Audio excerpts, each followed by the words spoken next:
सभापति जी।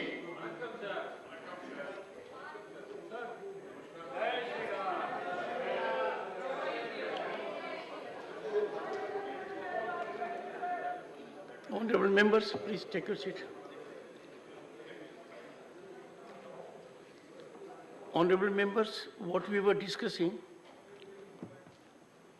in the preliminary session, I have had interaction with some of the honorable members and leaders, and also with Mr. Derek O'Brien. There is quietness to the issue.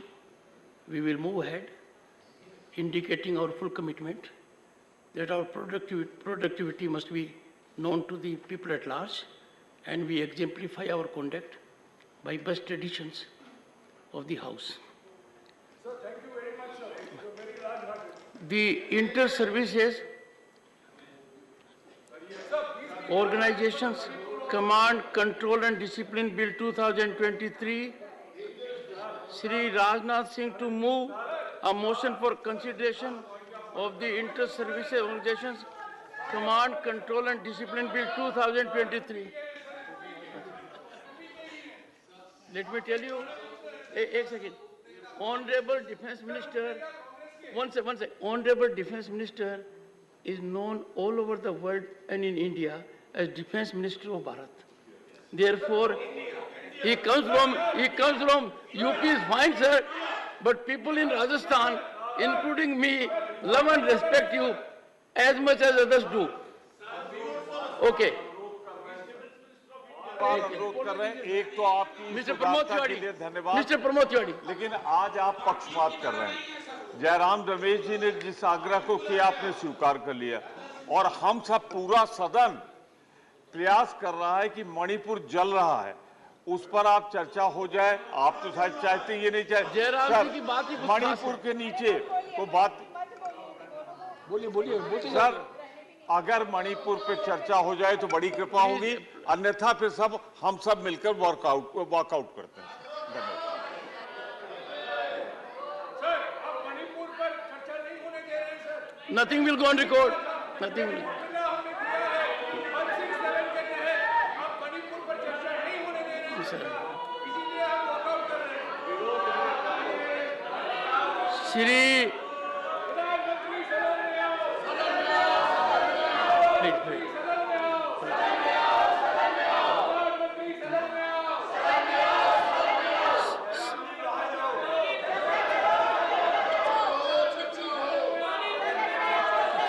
Shri Rajnath Singh to move a motion for consideration of the Inter-Services Organizations Command, Control and Discipline Bill 2023. आदरणीय सभापति महोदय, मैं आपकी अनुमति से inter services organisation command, control and discipline bill 2023 को माननीय सदस्यों के बीच रखने के लिए यहाँ उपस्थित हुआ हूँ। सभापति महोदय, जैसा कि सदन को विदित है कि वर्तमान में जो वैश्विक परिस्थितियाँ हमारे सामने हैं, उसको ध्यान में रखते हुए हमारी सेनाओं का सशक्त होना यह आवश्यक है। तो अपनी सेनाओं को सशक्त करने की दृष्टि से ही यह बिल लाया गया है। बेहतर ज्वाइंटनेस होनी चाहिए और साथ ही साथ इंटीग्रेशन भी बेहतर होना चाहिए, और हमारी सेनाएं वांछित जो परिणाम हैं उनको हासिल करने की दिशा में तेज़ी से आगे बढ़ सकें, यह इस बिल का मुख्य उद्देश्य है। इसलिए सेनाओं के बीच बेहतर तालमेल व इंटीग्रेटेड स्ट्रक्चर को सुदृढ़ करने के उद्देश्य से ही यह बिल लाया गया है।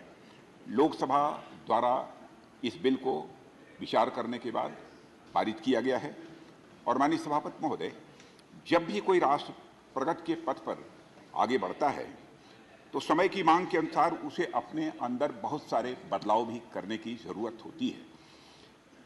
कानूनों के संबंध में भी मैं यह मानता हूं कि यही बात पूरी तरह से लागू होती है, और हमारे माननीय प्रधानमंत्री के नेतृत्व में हमारी सरकार ने देश की प्रगति में बाधा डाल रहे बहुत सारे पुराने कानूनों को रद्द किया है, और कुछ ऐसे कानून हैं जिन कानूनों में उन्होंने संशोधन किया है।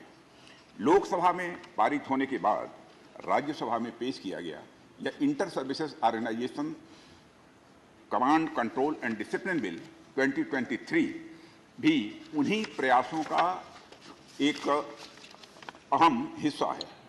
और इस बिल का उद्देश्य हमारे सैन्य बलों में निहित अनुशासन की महान परंपरा को और मजबूती देना है। और यह अनुशासन ही है जो हमारे सैनिकों के अंदर न सिर्फ एक आत्मविश्वास ही पैदा करता है, बल्कि एक यूनिट या इस्टेब्लिशमेंट के रूप में उनके अंदर एकता की भावना को भी मजबूत करता है। इसलिए यदि अनुशासनहीनता का कोई प्रकरण आता है तो उसका त्वरित निराकरण होना चाहिए, और त्वरित निराकरण होना यह अत्यंत आवश्यक भी होता है। Inter services organisation command control and discipline bill 2023 का यह प्राविजन करता है कि इंटर सर्विसेज ऑर्गेनाइजेशन में डिसिप्लिन बनाए रखने के लिए त्वरित कार्रवाई की जा सके। सभापति महोदय, यह बिल एक ऐसा इन्वायरमेंट क्रिएट करने में निश्चित रूप से मदद करेगा जो हमारे इंटर सर्विसेज ऑर्गेनाइजेशंस में अनुशासन को स्वाभाविक रूप से मजबूत करेगा। महोदय, वर्तमान में जो व्यवस्था है उनके अनुसार चाहे भारतीय सेना हो, नौसेना हो, वायु सेना हो, सभी अपने रेस्पेक्टिव एक्ट के द्वारा ही गवर्न होते हैं। जैसे हमारा आर्मी एक्ट है 1950 का, एयरफोर्स एक्ट है 1950 का, और इंडियन नेवी एक्ट है ये 57 का। इसी के तहत बनाए गए जो रूल्स और रेगुलेशंस हैं उन्हीं के अनुसार सारी चीज़ें गवर्न होती हैं। इस एक्ट के तहत कमांडर इन चीफ या ऑफिसर इन कमांड अपनी डिसिप्लिनरी या एडमिनिस्ट्रेटिव पावर्स का प्रयोग अपनी ही सर्विस के पर्सनल पर वह कर सकते हैं। अब तक का यह प्रोविजन है। उन्हें दूसरी सर्विसेज से संबंधित पर्सनल जो उनके संगठन में कार्य कर रहे हैं पर डिसिप्लिनरी या एडमिनिस्ट्रेटिव पावर्स का प्रयोग करने का अभी तक अधिकार सभापति महोदय प्राप्त नहीं है। ऐसे प्रोविजन से इंटर सर्विसेज ऑर्गेनाइजेशंस में स्वाभाविक रूप से कई बार समस्याएं खड़ी होती हैं, खासकर तब जब किसी इंसिडेंट में विभिन्न सर्विसेज के पर्सनल इन्वॉल्व होते हैं और उन पर डिसिप्लिनरी या एडमिनिस्ट्रेटिव एक्शन के लिए इंटर सर्विसेज ऑर्गेनाइजेशंस में कार्यरत पर्सनल को उनके पेरेंट सर्विस यूनिट्स में वापस भेजने की आवश्यकता पड़ती है। यदि कार्रवाई करनी है तो फिर उनको अपने पेरेंट ऑर्गेनाइजेशन में भेजना पड़ता है। ऐसी स्थिति में पूरा प्रोसेस न केवल टाइम कंज्यूमिंग होता है, बल्कि इसमें पर्सनल की आवाजाही के कारण अधिक धन का भी व्यय होता है। इसके अतिरिक्त यह भी समस्या आती है कि कई बार एक ही ऑफेंस के लिए अलग अलग जगहों की अथॉरिटीज जो होती हैं उनके द्वारा अलग अलग निर्णय लिए जाते हैं। क्वांटम ऑफ पनिशमेंट किसी को अधिक किसी को कम यह स्वाभाविक रूप से होता है, जिसके परिणाम स्वरूप विसंगतियां पैदा होती हैं। सभापति महोदय, इसलिए सभी इंटर सर्विसेज ऑर्गेनाइजेशंस के कमांडर इन चीफ या ऑफिसर्स इन कमांड के लिए उनके ऑर्गेनाइजेशंस में डिसिप्लिन को बनाए रखने के लिए एक इनेबलिंग एक्ट बनाया जा रहा है। अतः आर्मी, नेवी और एयरफोर्स से इनपुट्स लेकर ministry of law and justice के परामर्श से inter services organisations command control and discipline bill 2023 को ड्राफ्ट किया गया है। यह बिल हमारी सेना के अंदर प्रॉपर इंटीग्रेशन एंड ज्वाइंटनेस को प्रमोट करेगा। इसके साथ ही सभापति महोदय, यह बिल इंटर सर्विसेज ऑर्गेनाइजेशंस के चीफ्स को बेहतर डिसिप्लिनरी और एडमिनिस्ट्रेटिव पावर्स भी प्रदान करता है, जिससे वे अपने ऑर्गेनाइजेशंस में प्रभावी कमांड, कंट्रोल और डिसिप्लिन ला सकेंगे और हमारे सुरक्षा ढांचे को और मजबूत व बना सकेंगे। मैं सदन को यह विश्वास दिलाना चाहता हूं कि यह बिल भारत के सैन्य सुधारों की दिशा में एक मील का पत्थर साबित होगा। माननीय सभापति महोदय, मैं आपकी अनुमति से मैं inter services organisations command, control and discipline bill 2023 विधेयक पर विचार करने का प्रस्ताव करता हूं। धन्यवाद। Motion moved. I now call upon the members whose names have been received for participation in the discussion. Dr. Sashmit Patra. Sir, actually, Mr. Sujit Kumar would be speaking, sir. He's the number 2. He'll take all the time, sir. It's given a correction slip also. Sujit Kumar. Thank you, sir. Thank you. Thank you for your indulgence. Sir, this is an extremely important bill as far as our security is concerned and our territorial integrity is concerned. And Biju Janata Dal has always been with the government when it comes to India's security, so we support this bill. Sir, Honorable Minister has already explained what is the rationale behind the bill. Sir, currently, personnel of the three services, namely Army, Navy and Air Force, are governed by their respective service acts. The Army personnel are governed by the Army Act 1950, Naval personnel are governed by the Naval Act 1957, Air Force personnel are governed by the Air Force Act of 1950. Sir, when these three acts came into force, personnel of these three organizations were largely serving in their respective organizations. But sir, of late, we have seen many inter-service organizations like the Andaman Nicobar Island Command, like the Training Institutes, National Defense College, National Defense Academy, or the Strategic Forces Command, or the Defense Space Agency. Now, sir, only an officer of the same service can initiate disciplinary proceedings over a personnel of that service. This, sir, directly impacts the command, control, and discipline of the personnel serving in the three services, in the inter-service organizations, shortly ISO. Because, sir, the commander-in-chief or the officer in command has no disciplinary authority over any personnel of the other two organizations, irrespective of whether they are serving in the ISO or not. So, sir, there is a lack of disciplinary authority, and anyone accused of a crime has to be sent back to the original organization from which that personnel belongs to for any disciplinary action or any administrative proceedings. Now, sir, this is time consuming. This has financial implications for our nation. And, sir, if the circumstances, if the facts are such that, there are multiple accused belonging to different organizations, namely Army, Navy, and Air Force, for the same set of offenses, then it becomes even more complicated, because everyone has to be sent to their respective organization for disciplinary proceeding. Now, sir, this bill will have many tangible benefits because, as I have said, it will increase efficiency, it will increase discipline in the inter-service establishments, it will be less time consuming to initiate judicial proceedings or administrative actions against the accused. It will also lead to, I guess, expeditious disposal of cases, because now they don't have to be sent back to their parent organization. They can be tried by the commander-in-chief or the officer in command of the ISO. So since they don't have to be sent to their parent organization, the cases can be disposed of expeditiously. Now, sir, ma'am, we support this bill. While I'm speaking on this bill, I would also like to request Honorable Minister to speak during his remarks on the theaterization plan, which has been on the table for a while now. And the idea of the theaterization plan is to integrate the capabilities of our three services. Now, what is a theater? A theater will have units from all the three services, and they will be operating under a commander.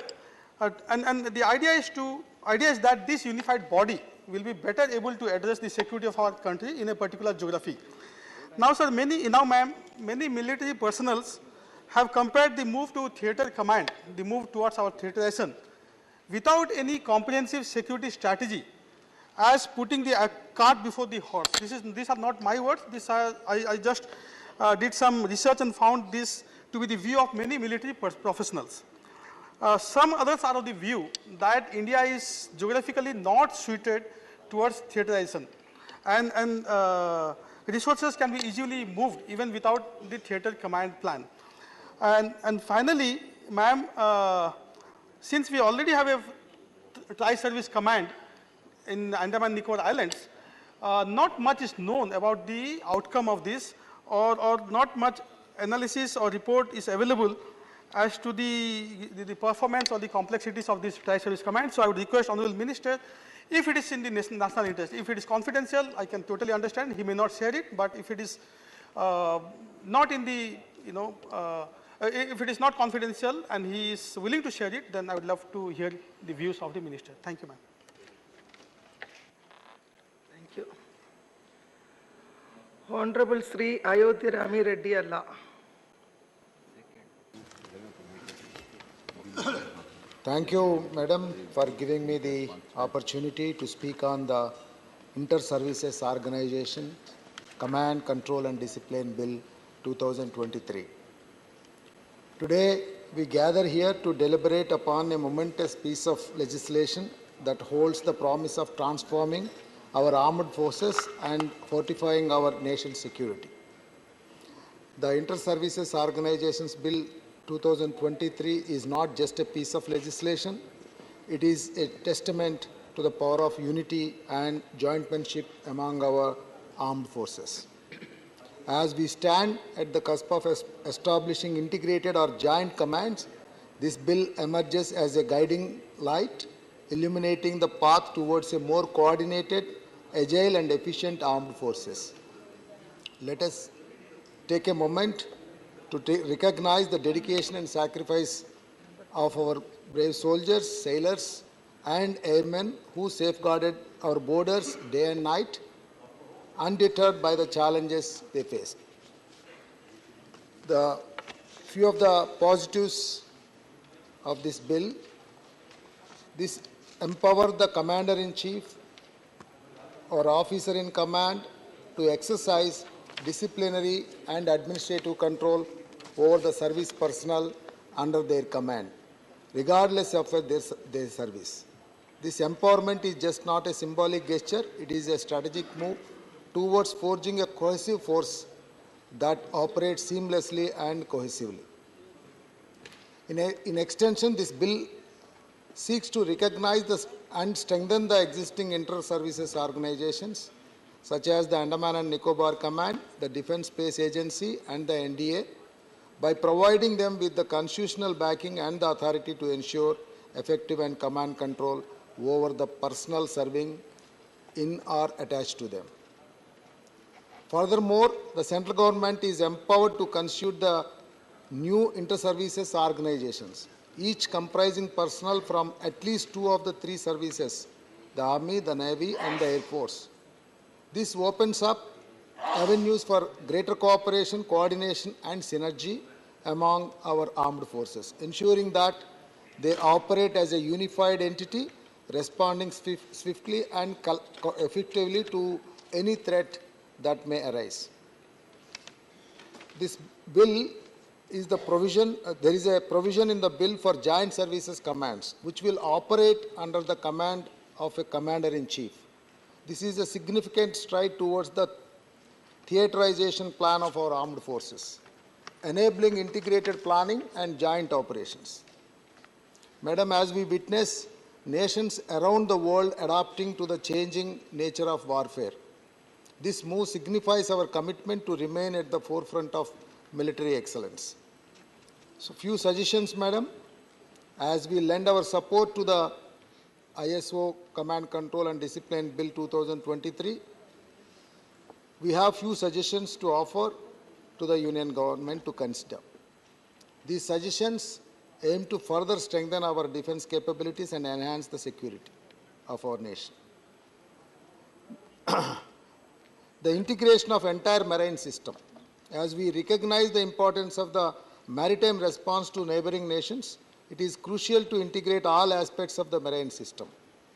This includes not only naval support, but also marine merchants, fisheries and trade capacities. A coordinating body at the apex level can assist in seamless integration and cooperation among these sectors, fostering a holistic and comprehensive approach to maritime security.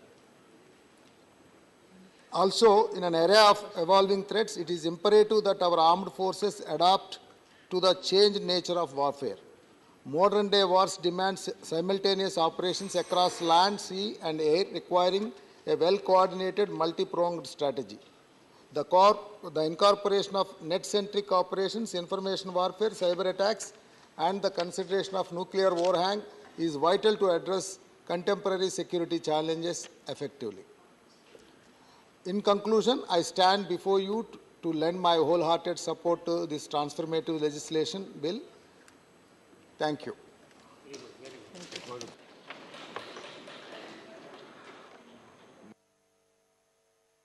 Honorable Dr. Ashok Bajpai. 10 minutes.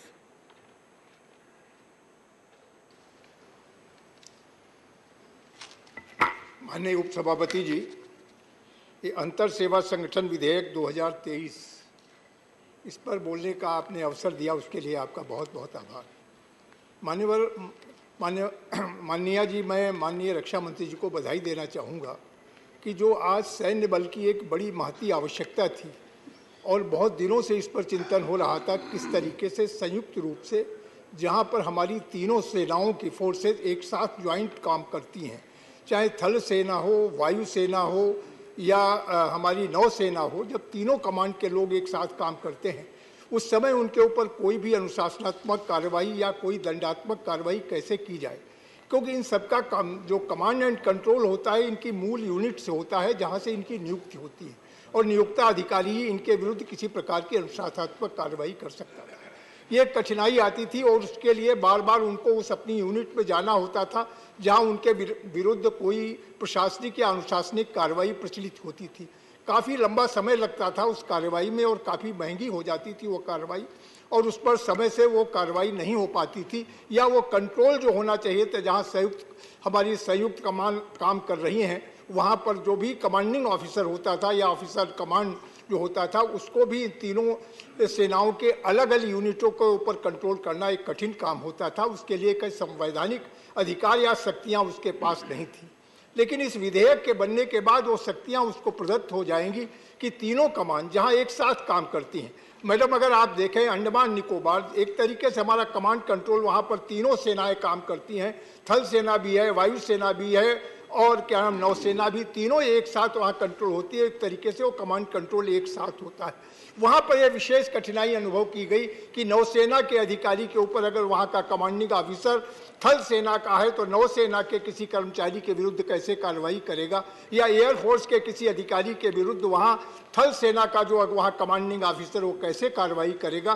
तो इसके लिए ये सोचा गया कि अंतर सेवा संगठन बनाया जाए, इंटर सर्विसेज एक्ट संगठन की जरूरत महसूस की गई और उसी के तहत ये 2014 के बाद इस पर चिंतन शुरू हुआ, विचार शुरू हुआ। लेकिन ये समस्या ये थी कि इसके ऊपर तमाम सारे स्टेक होल्डर हैं, सबकी विचार किया जाए, सबकी राय ली जाए। तो सारे स्टेक होल्डर से राय लेने के बाद इसका विधिक परीक्षण किया गया कि ताकि इसमें कोई ऐसी विधिक त्रुटि न हो जिससे जाकर के आगे चल के काम में अड़चन हो। तमाम सारे स्टेक होल्डर्स के विचार लेने के बाद तीनों सेनाओं के गंभीर गहन अध्ययन और विचार के बाद ये सोचा गया, माना गया कि अगर इस तरह की कोई व्यवस्था बनती है तो हमारी सेनाओं में एक बेहतर अनुशासन और बेहतर काम करने की क्षमता उत्पन्न होगी और उनके मन में भी ये होगा कि अगर हम कोई अनुशासनहीनता करते हैं तो तत्काल मेरे विरुद्ध कार्रवाई हो सकेगी। लेकिन अभी तक होता था कि चाहे वो आप IMA हो चाहे NDA हो, जहाँ पर तीनों सेनाओं के लोग एक साथ काम करते हैं, इंडियन मिलिट्री एकेडमी में भी तीनों सेनाओं के अधिकारी काम एक साथ काम करते होते, ऐसे नेशनल डिफेंस एकेडमी में भी, और इसी तरीके से जैसे अंडमान निकोबार में जहां संयुक्त कमान काम करती है वहां पर तीनों सेनाओं के कर्मी वहां पर होते हैं, अधिकारी वहां पर होते हैं। और अगर वो कोई गड़बड़ी करते हैं, कोई अनुशासनहीनता करते हैं तो ये अभी तक शक्ति वहां के कमांडिंग ऑफिसर के पास नहीं थी कि वो दूसरे कमान के किसी अधिकारी या कर्मचारी के विरुद्ध कोई कार्रवाई कर सकें। और उसके लिए वो उनकी कमान को लिखते थे या उन फोर्सेस को लिखते थे जहां से वो आए हैं, और उसके बाद वो लंबी प्रक्रिया चलती थी जिसके चलते इस सारे काम में बड़ा विलंब होता था। इसलिए एक बहुत सुविचारित एक निर्णय लिया गया कि इस तरीके का इंटर स्टेट कोई संगठन बने, इंटर सर्विसेज संगठन बने, और उसी दृष्टि में ये 2023 में ये विधेयक सदन में लाया गया है। और मैं समझता हूँ इससे सेना की सक्रियता में, गतिविधियों में भी तेजी आएगी, अनुशासन अच्छा होगा, काफ़ी समय भी बच सकेगा और बाकी काफ़ी जनधन दोनों की हानि से भी काफ़ी बचत होगी अगर इस अधिविधेयक को पारित होने के बाद। हम चाहते हैं कि हमारी सेनाएं आज दुनिया की सबसे समृद्ध सेनाओं में मानी जाती हैं। उनकी दक्षता, उनकी योग्यता, उनकी सामरिक शक्ति आज दुनिया उसका लोहा मानती है। तो हमारा कमांड कंट्रोल भी उतना ही अच्छा हो और हमारी जो भी यूनिट हैं रक्षा संबंधी, उनमें एक अच्छी व्यवस्था हो जो दूसरी सेवाओं के लिए भी एक आदर्श उत्पन्न कर सके। इसलिए इस विधेयक की मैडम आवश्यकता पड़ी। ये बहुत सारे लोग ये भी कह सकते हैं ये थिएटर कमांड बनाने की दिशा में कोई ज्वाइंट थिएटर कमांड बनाने की दिशा में कोई कदम हो सकता है। मैडम कोई मंशा नहीं है, लेकिन ये ज्वाइंट जहां ऑपरेशन तीनों सेनाओं को एक साथ मिलकर जहां ऑपरेट करती हैं, एक साथ काम करती हैं, वहां के कर्मियों पर कैसे उन पर अनुशासन कायम किया जा सके, उनकी बेहतर सेवाएं कैसे उस संस्था को मिल सके, इसके लिए इस विधेयक की आवश्यकता पड़ी। इसका ज्वाइंट थिएटर कमांड से कोई और संबंध नहीं।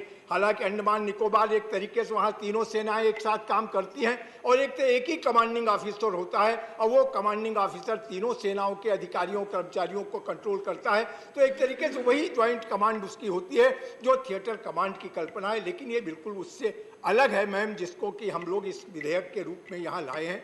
लेकिन इससे हमारी जहाँ संयुक्त सेवाएं हैं, और इतना ही नहीं, केवल सेनाओं के ही नहीं, पैरामिलिट्री के लोग भी जहाँ ऐसी सेवाओं में हमसे संबद्ध होते हैं, उनके कर्मियों के विरुद्ध भी कार्रवाई करने का अधिकार इस विधेयक के बाद हमारे कमांडिंग ऑफिसर को होगा। और कमांडिंग ऑफिसर एक वरिष्ठ अधिकारी होगा, चाहे वो सेना का होगा तो ब्रिगेडियर रैंक से नीचे का कोई कमांडिंग ऑफिसर नहीं होगा। जो कमांड कंट्रोल होगा ब्रिगेडियर से नीचे नहीं होगा।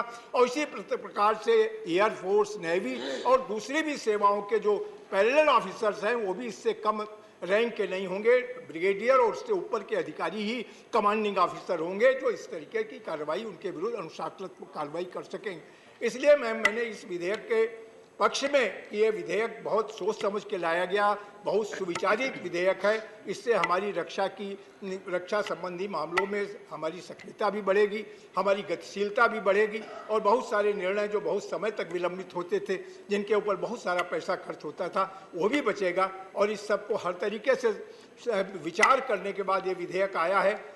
जैसा मैंने कहा कि सारे स्टेक होल्डर्स की राय ली गई है, सारी जुडिशियल उसको भी इस पे परव्यू में भी देखा गया, परीक्षण किया गया है कि इसकी जुडिशियल सेंटिटी क्या है, ताकि इसमें कोई ऐसी चीज न हो जो न्यायिक प्रक्रिया के विपरीत हो। इन सारी चीजों को ध्यान में रखकर इस विधेयक को लाने का काम किया गया है। मैं इसके लिए भारत सरकार को और देश के यशस्वी रक्षा मंत्री माननीय रक्षा मंत्री जी को बधाई देना चाहता हूं, जिन्होंने बहुत ही सामयिक और बहुत ही आवश्यक विधेयक को सदन के सामने लाए हैं। और इस विधेयक को पारित होने से हमारी सेना की दक्षता बढ़ेगी, कार्यकुशलता बढ़ेगी और मैं समझता हूं अनुशासन में भी एक बड़ा परिवर्तन आएगा। आपने इस पर मुझे मौका दिया, बहुत बहुत धन्यवाद। Honorable Sri G.K. Vasan.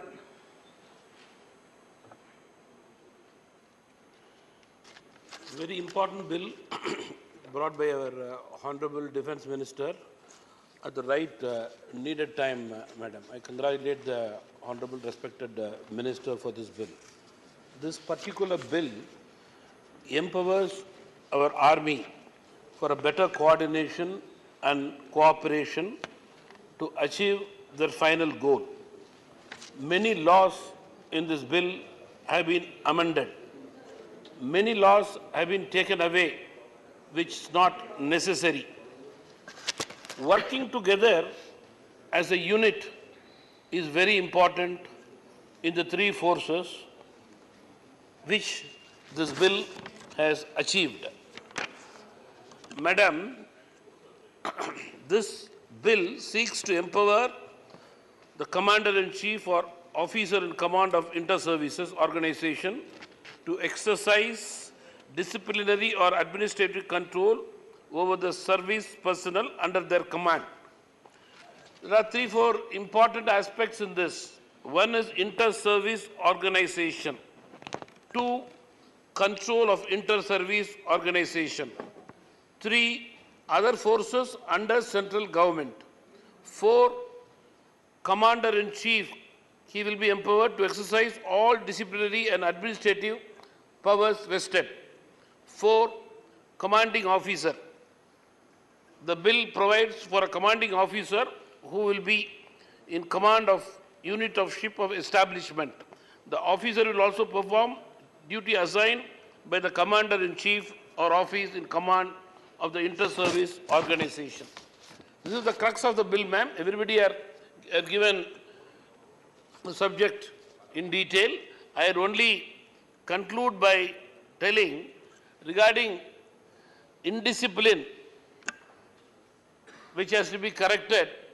Minister has been very categorical in bringing this bill, and I am sure this will stop indiscipline and bring more unity, and this is a milestone in our defense sector, madam.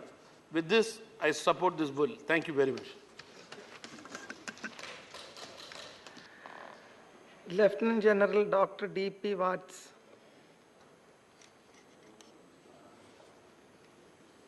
Thank you very much, Sabhapati ji, for permitting me to speak on such an important bill. First, I thank the Honorable Defence Minister and our यशस्वी प्रधानमंत्री कि वो ना तो समस्या को टालते और ना उसको पालते। ये बहुत पुरानी नीड ऑफ द आवर थी। आई विश के सुनने के लिए हमारे अपोजिशन के ऑनरेबल एमपीज भी होते यहाँ पे, क्योंकि समस्या बहुत पुरानी है, इसका मैं बाद में जिक्र करूँगा। एक बात ज़रूरी है, जैसा कि बताया मेरे से पूर्व वक्ताओं ने, कि ये एक एनेबलिंग एक्ट है। Inter services command control and discipline bill inter services organisations जैसे Andaman and Nicobar command, space agency, strategic forces, national defence academy, national defence college और ऐसी बहुत सी इंस्टीट्यूशंस हैं which are being commanded by the rank officers of the rank of Lieutenant General, and these are tri-services institutions, मगर उनके पास अख्तियारात powers नहीं है, discipline powers and administrative powers. तो बगैर डिसिप्लिन और बगैर एडमिनिस्ट्रेटिव पावर के उनकी इफेक्टिविटी नहीं होती। नेवी, आर्मी, एयरफोर्स, नेवी और आर्मी एक्ट 1950 के हैं, सॉरी, एयरफोर्स और आर्मी एक्ट 1950 के हैं और नेवल एक्ट 57 का है। अब किसी नेवल पर्सनल को जो पोस्टेड है ट्राई करने के लिए for any offence, he has to be attached to a naval unit and there is a provision कि officer cannot be punished by the other services officers और organisations, and personnel have to be moved out to naval units or air force units or army units for disciplinary purposes which consumes time। जो उनकी ability है, यानी वो काम भी आ सकते हैं उस स्टेशन में रह के, वो वर्क आवर्स भी लॉस होते हैं और साथ में इकोनॉमिक लॉस भी होता है। कमांडर्स को एनेबल करने के लिए उनको ये अख्तियारात दे दिए गए हैं इस बिल के द्वारा। इस बिल को पूरी मैच्योरली डेलिब्रेट किया गया है, इसको फ्रेम किया गया, चीफ ऑफ स्टाफ्स कमेटी को इसका प्रेजेंटेशन किया गया, डिफेंस स्टैंडिंग कमेटी को इसका प्रेजेंटेशन, जो हमारे डिफेंस फोर्सेस के जज एडवोकेट जनरल्स यानी air force, navy and army के जज एडवोकेट जनरल्स जो हमारे लीगल ल्यूमिनरीज हैं, फिर इसको लीगल ल्यूमिनरीज को भी रेफर किया गया और फाइनली इसकी framing of the language and all legal aspects were done under the supervision of Ministry of Law and Justice। तो now एक ये परिपक्व बिल है। रही बात कमांड, यानी सुजीत कुमार जी ने कहा with in constraints, I will like to say कि is there a need for theatre commands. Theatre commands basically world war II में भी थे। अमेरिका तो ग्लोबल पॉलिसिंग का काम करते हैं, उनके पास many 4 star generals commanding the theatre commands and even 5 star generals भी हैं, और वो पैसिफिक कमांड है, अफ्रीका कमांड है, यूरोपियन कमांड है, यानी पूरे वर्ल्ड पे उनका ग्लोबल पॉलिसिंग का एक्शन है and their economy permits them to move the forces all over the world.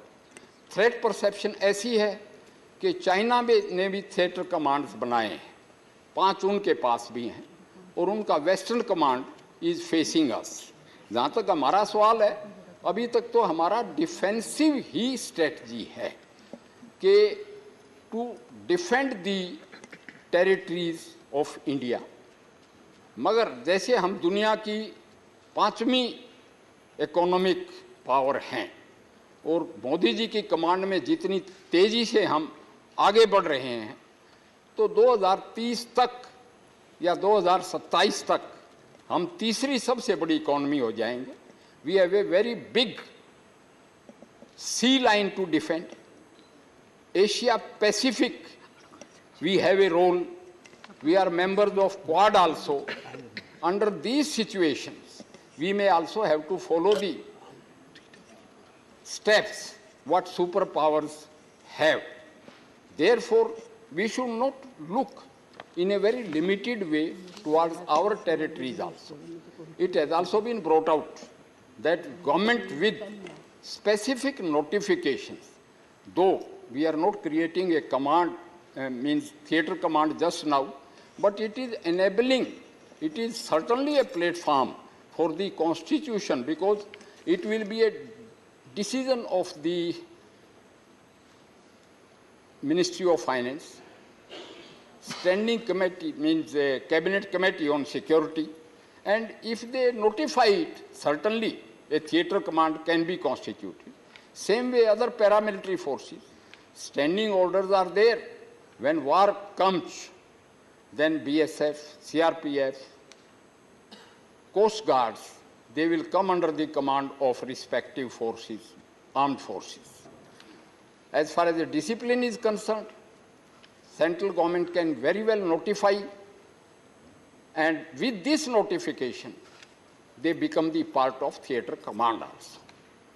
So in totality, it is a enabling act, and as I was mentioning, कि अगर हम fully prepared होते, तो 1962 में China के हाथों हमारा bitter experience नहीं होता. अब हमारी forces हिमालय की चोटियों पे खड़ी हैं, उनके प्लेटू को ओवरलुक कर रही है, और बहुत अच्छे अच्छे रास्ते बना लिए गए हैं बॉर्डर रोड द्वारा. यानी कि we are fully prepared, we are a nuclear powered nation, and we need to grow. For that growth we need to strategise, prior proper planning, and then we have to exert our might. और you can say our policy of a velvet glove with an iron fist. If we are not strong, then people will not acknowledge our might. Though we want peace in the world, वसुंधराय कुटुंबकम मोदी जी का नारा है, मगर उसके लिए हमें ताकतवर होना पड़ेगा, और उस ताकत के लिए एनेबलिंग बिल्स की बहुत ज़रूरत है कि ये एक्ट बन के वजूद में आएँ और फोर्सेस का डिसिप्लिन चुस्त दुरुस्त और मजबूत हो. Thank you very much for giving me time. I support this bill. Honorable Sri V. Vijayasai Reddy. Thank you, Vice Chairperson, Madam. Madam, I, on behalf of my party and my leader, Y.S. Jagannath Reddy Garu, raised to support this bill. And we support this bill. This bill seeks to rectify the crucial blockages in inter-service organization, and hence we support this bill, Madam. I would like to make three suggestions to the Honorable Defence Minister on the overall military reforms in this regard. Madam, the first point number one is low defence spending. India was the third largest spender in absolute terms, absolute monetary terms, when compared to USA and China, after USA and China. Madam, because China's economy is very large economy, and it implies that it spent 3.5 times over India. When it comes to the absolute terms, while India spends about $77 billion, and when it works out in terms of percentage of GDP, it works out to 2.66%, whereas percentage of China spending on GDP is only 1.74. However, In terms of in absolute monetary terms, it is $293 billion, whereas 293, whereas 77. So the comparative figures may give a different indication. However, there is a necessity to increase the military spending, which I request the Honourable Minister to kindly look into the issue, sir.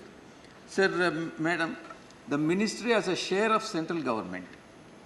Share of central government in 2016 and 17, it was 17.8% of the total central government expenditure, and which has declined to 13.2% in 2023-24.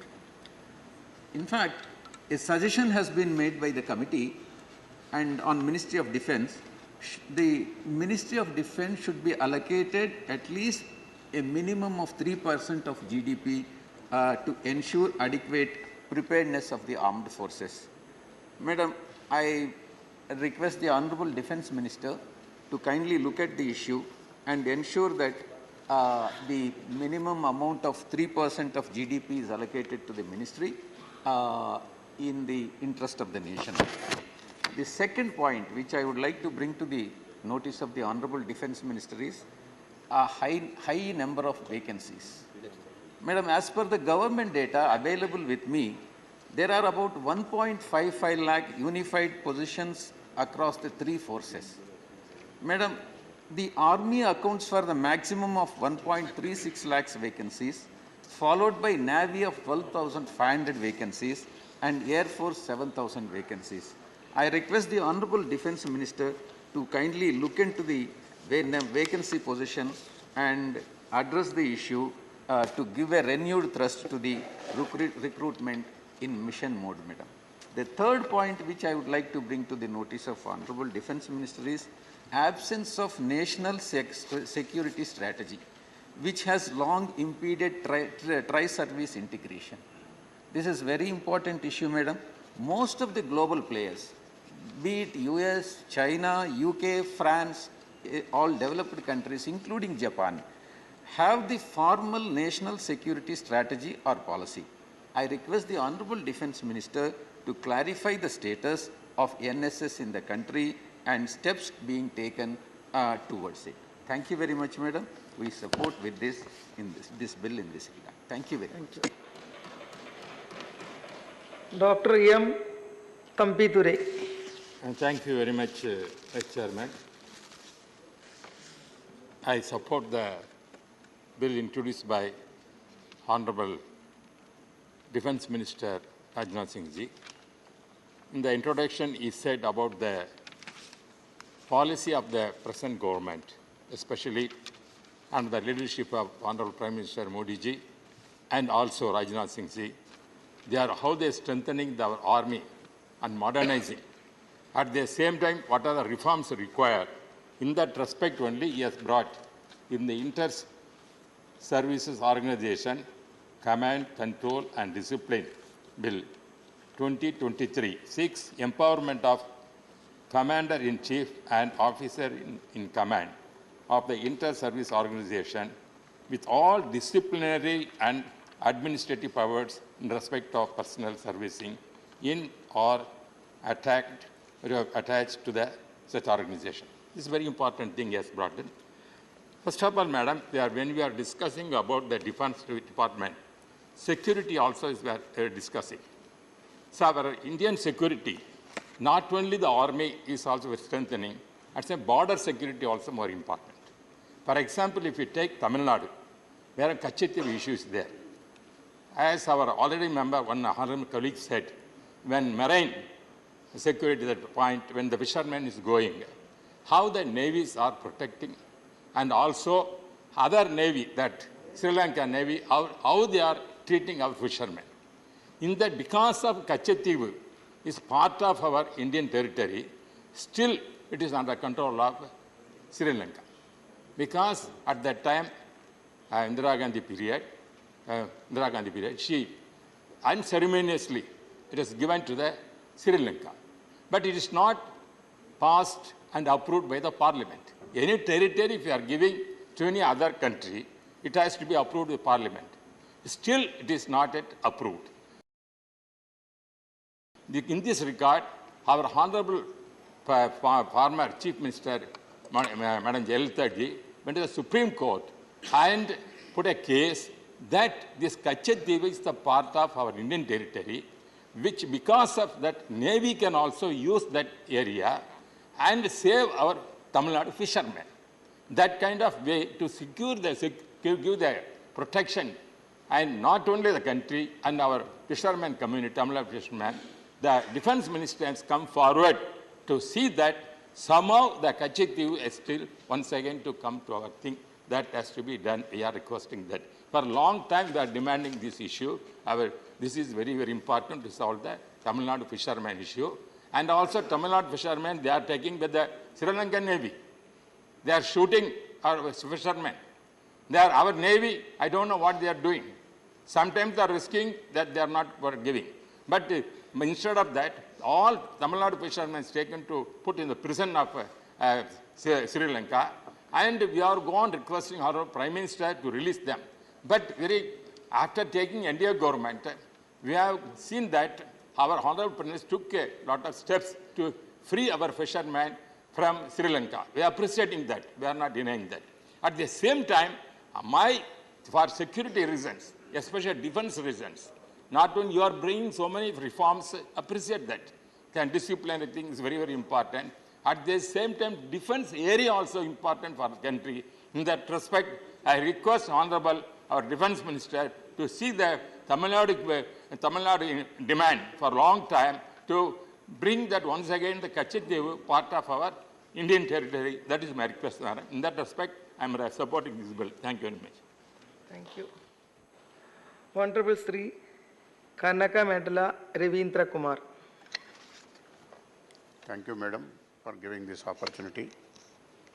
The Inter-Service Organization Command, Control and Discipline Bill 2023, the government intended to bring the officers belonging to various service of defense establishment, that is Air Force, Navy and Army, but who are serving in an interest service organization under Commander-in-Chief of the, or the Commander, Officer-in-Commander under a single act, so that while serving under a Commander-in-Chief or the Officer-in-Command, any disciplinary issues that can be dealt accordingly without referring the matter to the respective services for taking appropriate action under relevant act, that is Air Force Act 1950, Army Act 1950 or Navy Act 1957.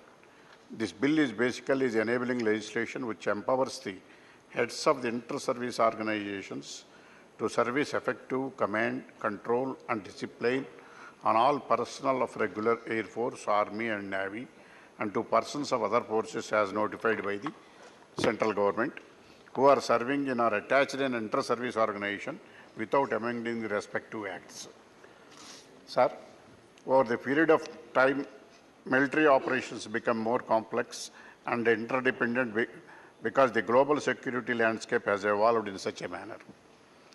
The emergence of symmetric threats, cyber warfare, and the need for joint operations demanded greater coordination, communication, and seamless integration among the different branches of armed forces.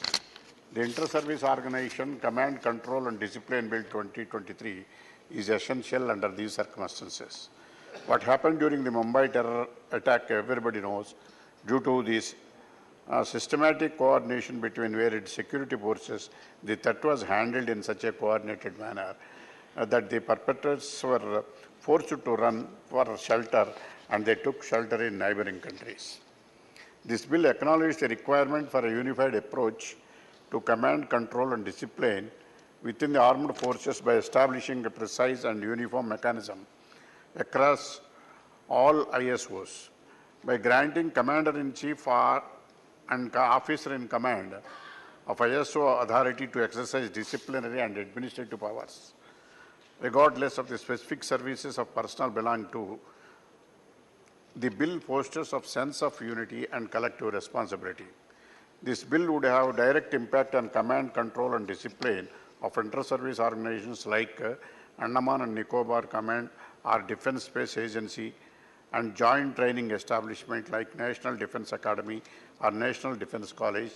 As the Commander-in-Chief or officer in command of such inter-service organizations are not empowered to exercise disciplinary or administrative powers over the personnel belonging to other services. In view of this, this bill is very much needed. I congratulate the Honorable Defence Minister. In view of this, I welcome and support the bill. Thank you, Chairman. Shri Sujit Kumar, he wants to make. Thank you for allowing me another 30 seconds, though I have already spoken on this bill. Sir, मैं दो बातों के लिए सरकार को बधाई देना चाहता हूँ. Sir, the entire nation knows about the aggression of China in the Indo-Tibet border. The Indo-Tibet border, sir, not India-China border. Sir, लेकिन सर पहली बार 1962 के बाद हम लोग मुंह तोड़ जवाब दे पाए चाइना को और आंख से आंख मिला के आज चाइना के साथ हम लोग खड़े हैं. So this definitely deserves compliments and commendation on behalf of the House to the Honorable Defence Minister. और सर दूसरी बात, sir, I would like to salute the work of Border Roads Organization (BRO).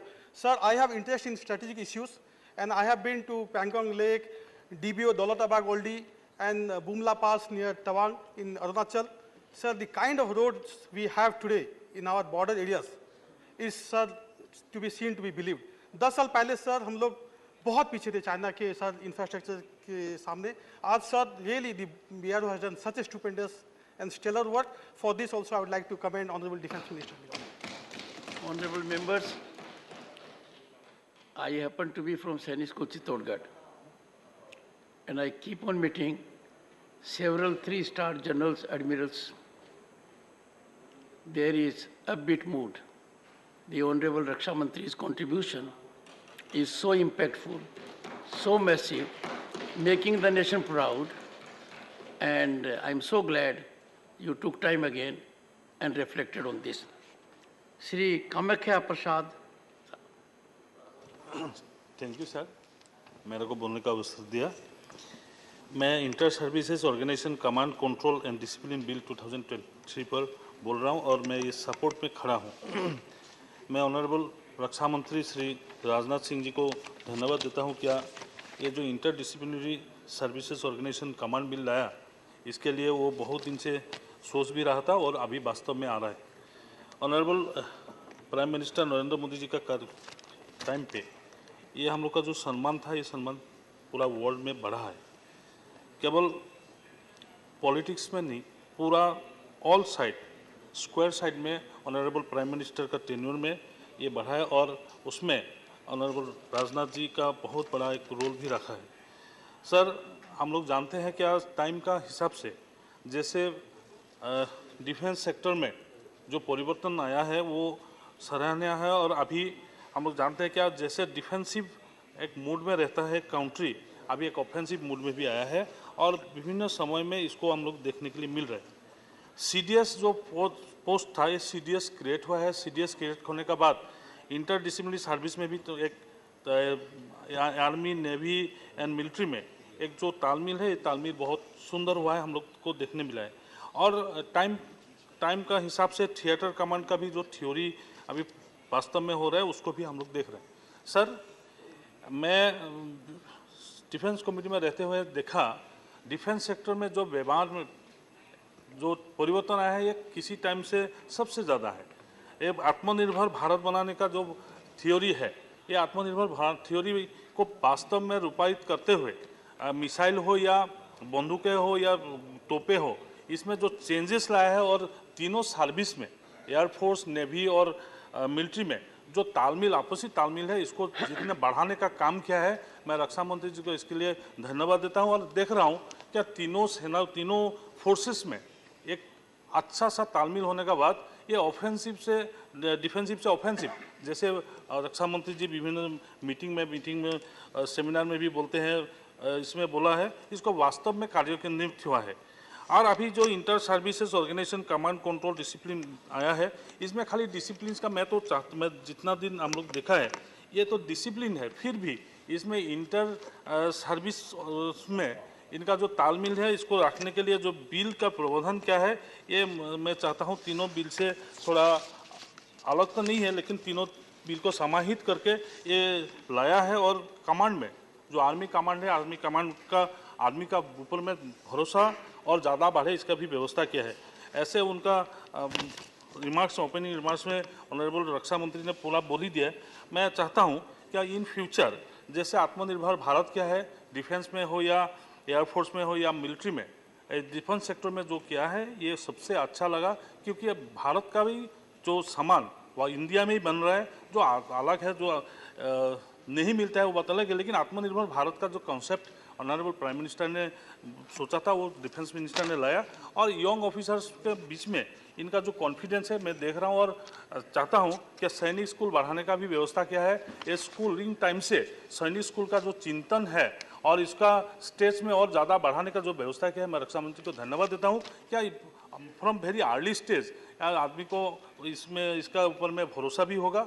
और जो अभी विभिन्न हम लोग का स्टेट्स में हो या में जो फोकस कर रहे हैं आर्मी का ऊपर में, ये भी अच्छा है। इंटर सर्विस ऑर्गेनाइजेशन में पूरा बिल में इसका विस्तृत विवरण है, इसलिए मैं बिल पे नहीं जा रहा हूँ। इसका थीम में स्टेटमेंट्स ऑफ ऑब्जेक्शन रीजंस, और इसमें रक्षा मंत्री जी ने बोला है सर ये बात है क्या आदमी का मन में जो आर्मी का फोर्स का ऊपर में जो भरोसा था वो भरोसा बढ़ा है। और इंटर सर्विस इसमें इनका इंटर सर्विस तीनों फोर्स में जैसा इनका मानसिकता है इसको चेंज हो जाएगा और फ्यूचर में एक सबसे बड़ा, सबसे विश्वगुरु जैसे बोल रहे हैं, सबसे बड़ा मिलिट्री फोर्स में रूपांतर होगा, विश्वास रखता हूँ। Thank you sir. Shri Rajnath Singh to reply the discussion.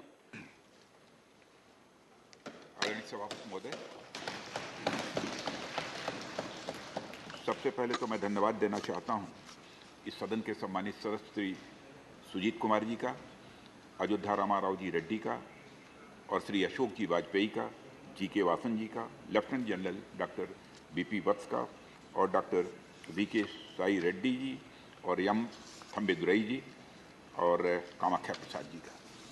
इसलिए बधाई देना चाहता हूं कि इन लोगों ने इस बिल का यहाँ समर्थन किया है, वहीं पर जो कुछ भी सुझाव आवश्यक थे वह सुझाव भी उन्होंने दिया है। मैं अपनी बात रखने के पहले जो बातें सुजीत कुमार जी के द्वारा की गई हैं उस संबंध में बातें रखना चाहूँगा। थिएटराइजेशन के संबंध में इन्होंने हमारे विचार जानना चाहा है। मैं समझता हूँ कि थिएटराइजेशन एक अलग सब्जेक्ट है और इस संबंध में अभी कुछ कहना या प्रीमेच्योर होगा, लेकिन इतना मैं जरूर आश्वस्त करना चाहता हूँ कि यदि थिएटराइजेशन होता है तो यह हमारा जो एक्ट है तो एक सामान्य नोटिफिकेशन के द्वारा, एक सामान्य अधिसूचना के द्वारा यह जो है हमारा जो थिएटर कमांड होगा उस पर भी यह प्रभावी होगा, यह मैं जानकारी देना चाहता हूँ। और हमारे रामा रेड्डी जी ने मैरीटाइम सिस्टम और एजेंसी के क्लोज कोऑर्डिनेशन की बात उन्होंने कही है। मैं इतना आश्वस्त करना चाहता हूँ सदन को, सभापति महोदय आपके माध्यम से, कि हमारा मैरीटाइम इंटरेस्ट पूरी तरह से प्रोटेक्टेड है। इस सदन को कोई चिंता करने की कोई आवश्यकता नहीं है। और यह भी मैं आश्वस्त करना चाहता हूं कि हर प्रकार के वारफेयर के लिए हम पूरी तरह से तैयार हैं और यह तैयारी का सिलसिला लगातार आगे बढ़ता ही जा रहा है। यहाँ पर हमारे रेड्डी साहब ने कुछ और बातें कही हैं। वह कही है उन्होंने जनरली सपोर्टेड लो डिफेंस स्पेंडिंग के बारे में कहा है और वैकेंसीज इन आर्म फोर्सेस के बारे में कहा है और नेशनल सिक्योरिटी स्ट्रेटजी के बारे में कहा है। मैं पहले भी कह चुका हूं सभापति महोदय और फिर से मैं अपनी बात को यहां पर दोहराना भी चाहता हूं कि भारत की सुरक्षा और आत्मसम्मान की रक्षा के लिए वित्तीय संसाधनों की हम किसी भी प्रकार की कोई कमी नहीं आने देंगे। और यहाँ पर बल्कि मैं कहना चाहता हूँ जितने वित्तीय संसाधन उपलब्ध हैं उसके अंतर्गत हमारा जो टारगेट है उस टारगेट को अचीव करने के लिए इन्हीं संसाधनों के अंतर्गत ही हम लगातार काम कर रहे हैं। 3 to 4% ऑफ जीडीपी की जो बात कही जा रही है, मैं समझता हूं कि इसकी कोई आवश्यकता नहीं है। 3 to 4% ऑफ जीडीपी ही क्यों, आवश्यकता पड़ी तो 5%, 6% ऑफ जीडीपी भी इस देश की सिक्योरिटी के लिए और हमारी डिफेंस के लिए खर्च किया जा सकता है। वैकेंसीज को भरा जाना एक कंटिन्यूअस प्रोसेस है और लगातार इस समय भर्ती चल रही है। और नेशनल सिक्योरिटी स्ट्रेटजी का जहाँ तक सवाल है, मैं सदन को आश्वस्त करना चाहता हूँ कि नेशनल सिक्योरिटी स्ट्रेटजी के संबंध में भी एप्रोप्रिएट लेवल पर इस समय हमारे यहाँ काम हो रहा है। अभी तक यह स्ट्रेटजी बन नहीं पाई थी, एक कम्प्रहेंसिव स्ट्रेटजी जो होनी चाहिए नहीं बन पाई थी, लेकिन उस पर फिलहाल काम चल रहा है। थम्बी दुरई जी ने कुछ चीज़ें जानना चाहा है। एक तो सपोर्ट किया है इन्होंने इस बिल का, इसके लिए मैं धन्यवाद देना चाहता हूं। और ये उन्होंने एक तो फिशरमैन की बात उठाई है और island handed over to Sri Lanka should be brought back की बात कही है, और Tamil Nadu system being start by Sri Lankan navy या कुछ ऐसा कही है। मैं इस संबंध में माननीय सदस्य को यह मैं बतलाना चाहूँगा कि इंडियन नेवी भारतीय फिशरमैन की सुरक्षा और हितों की रक्षा के लिए सदैव मुस्तैद है और हमारी फोर्स, हमारी नेवी उस दृष्टि से काम कर रही है। सभापति महोदय, जहाँ तक के वारफेयर का प्रश्न है, वारफेयर का स्वरूप बदलता रहता है समय समय के अनुसार। अब क्योंकि वारफेयर अब कन्वेंशनल नहीं रह गया है, ये हम सभी जानते हैं, बल्कि वारफेयर टेक्नोलॉजी व नेटवर्क सेंट्रिक यह होता जा रहा है। अतः यह आवश्यकता है कि जो हमारे नए चैलेंजेस हम लोगों के सामने आ रहे हैं, उनका सामना करने के लिए हमारी सेनाएं, चाहे वो आर्मी हो, नेवी हो, एयरफोर्स हो, उनके अंदर की बेहतर कोऑर्डिनेशन होना चाहिए, बेहतर तालमेल होना चाहिए। इसी बात को ध्यान में रखकर ही यह बिल सदन में लाया गया है। तीनों सेनाओं के पर्सनल्स आपस में एक साथ मिलकर काम करें और तीनों सेनाओं के मिलने से ही इंटर सर्विसेज ऑर्गेनाइजेशन बनता है। और मैं समझता हूं कि यह ऑर्गेनाइजेशन बन जाने के बाद, यह एक्ट पास हो जाने के बाद, हमारी ये जो इंटीग्रेटेड होकर हमारी ये जो ये इंटर सर्विसेज ऑर्गेनाइजेशन है और बेहतर तरीके से ये काम कर सकेंगी, ऐसा मेरा विश्वास है। सभापति महोदय, मैं सदन को यह भी अवगत कराना चाहता हूं कि इस बिल के बारे में, जब यह बिल स्टैंडिंग कमेटी जो रक्षा विभाग की है उसके समक्ष विचाराधीन था, तो इस स्टैंडिंग कमेटी ने इतना कम्प्रिहेंसिव माना इस बिल को, अपने इतना परफेक्ट माना है कि स्टैंडिंग कमेटी ने रिकमेंड किया है और अपील की है दोनों सदनों से कि बिना किसी संशोधन के इसे सदन के द्वारा पारित किया जाना चाहिए। और मैं समझता हूं कि पहली बार ऐसा हुआ है कि स्टैंडिंग कमेटी ने रिकमेंड किया हो कि बिना किसी अमेंडमेंट के इसे पारित कर दिया जाए। और मैं धन्यवाद देना चाहता हूं सभी माननीय सदस्यों को कि बिना किसी अमेंडमेंट के वो इस बिल को अपना समर्थन दे रहे हैं। लेकिन जो भी उन्होंने सुझाव दिए हैं, उन सुझावों पर भी जो हमारे व्यू पॉइंट हैं उनको मैंने इस सदन के समक्ष रखा है। और आगे जो भी सुधार की आवश्यकता होगी, जो भी, क्योंकि रिफॉर्म्स एक कंटिन्यूअस प्रोसेस है, ये चलता ही रहता है। जिस प्रकार के रिफॉर्म्स की जरूरत होगी वह सदैव हम करते रहेंगे, इतना मैं सदन को आश्वस्त करना चाहता हूं। और मैं पुनः आभार व्यक्त करना चाहता हूं जिन माननीय सदस्यों ने अपने विचार इस बिल के ऊपर व्यक्त किए हैं, और इन्हीं शब्दों के साथ उनके प्रति आभार व्यक्त करते हुए और माननीय सभापति महोदय, आपके प्रति भी मैं विनम्रतापूर्वक आभार व्यक्त करता हूं कि आपने भी मुझे इस बिल के ऊपर अपना विचार व्यक्त करने का अवसर दिया। बहुत बहुत धन्यवाद। The question is that the Inter-Services Organizations Command, Control and Discipline Bill 2023 as passed by Lok Sabha be taken into consideration. Those in favor will please say aye. Aye. Those against will please say no. I think the ayes have it, the ayes have it, the ayes have it, the motion is adopted. We shall now take up clause by clause consideration of the bill. Clauses 2 to 15 stand part of the bill. Those in favor will please say aye. Aye. Those against will please say no. I think the ayes have it, the ayes have it, the ayes have it. Clauses 2 to 15 are adopted. Clause 1, the enacting formula and the title stand part of the bill. Those in favor will please say aye. Aye. Those against will please say no.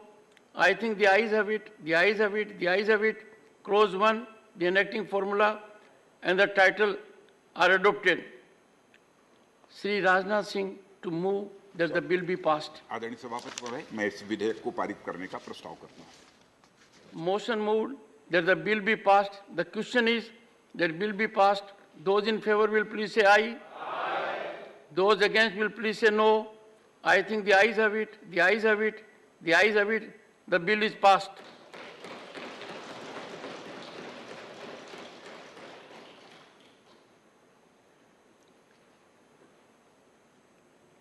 Shri Dharmendra Pradhan to move a motion for consideration of the Indian Institutes of Management Amendment Bill 2023.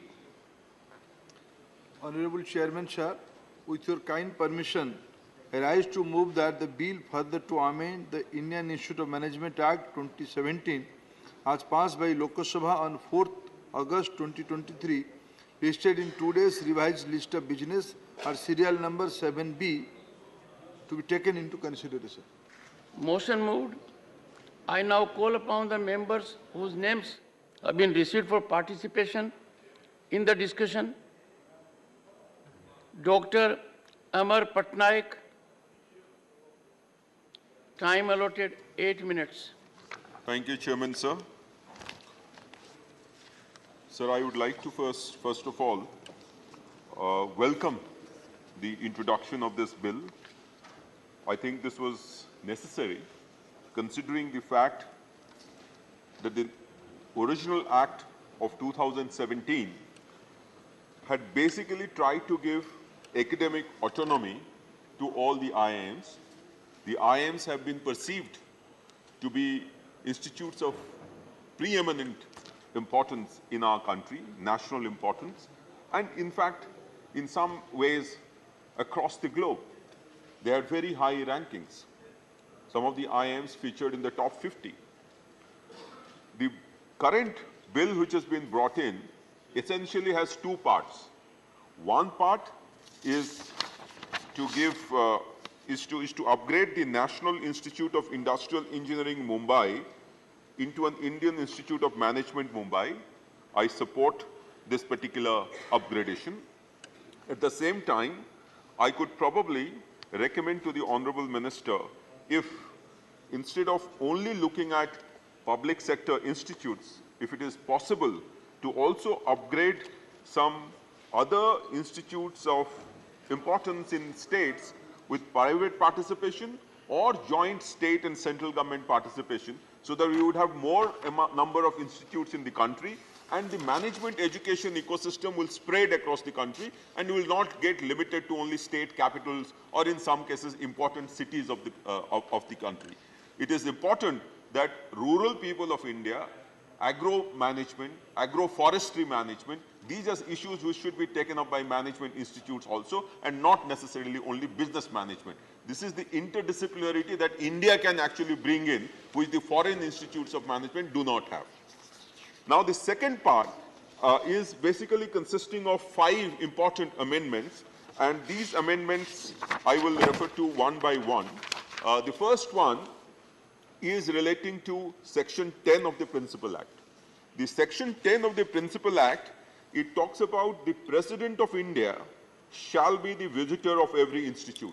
This is an insertion which has been made, and I wholeheartedly support this because I think all the Indian institutes of technology which have equal amount of stature in the global arena also have the president as the visitor. So I think this was necessary. While this particular bill, this particular insertion is welcome, I would also like to refer to the insertion of 10A2, subclause 2.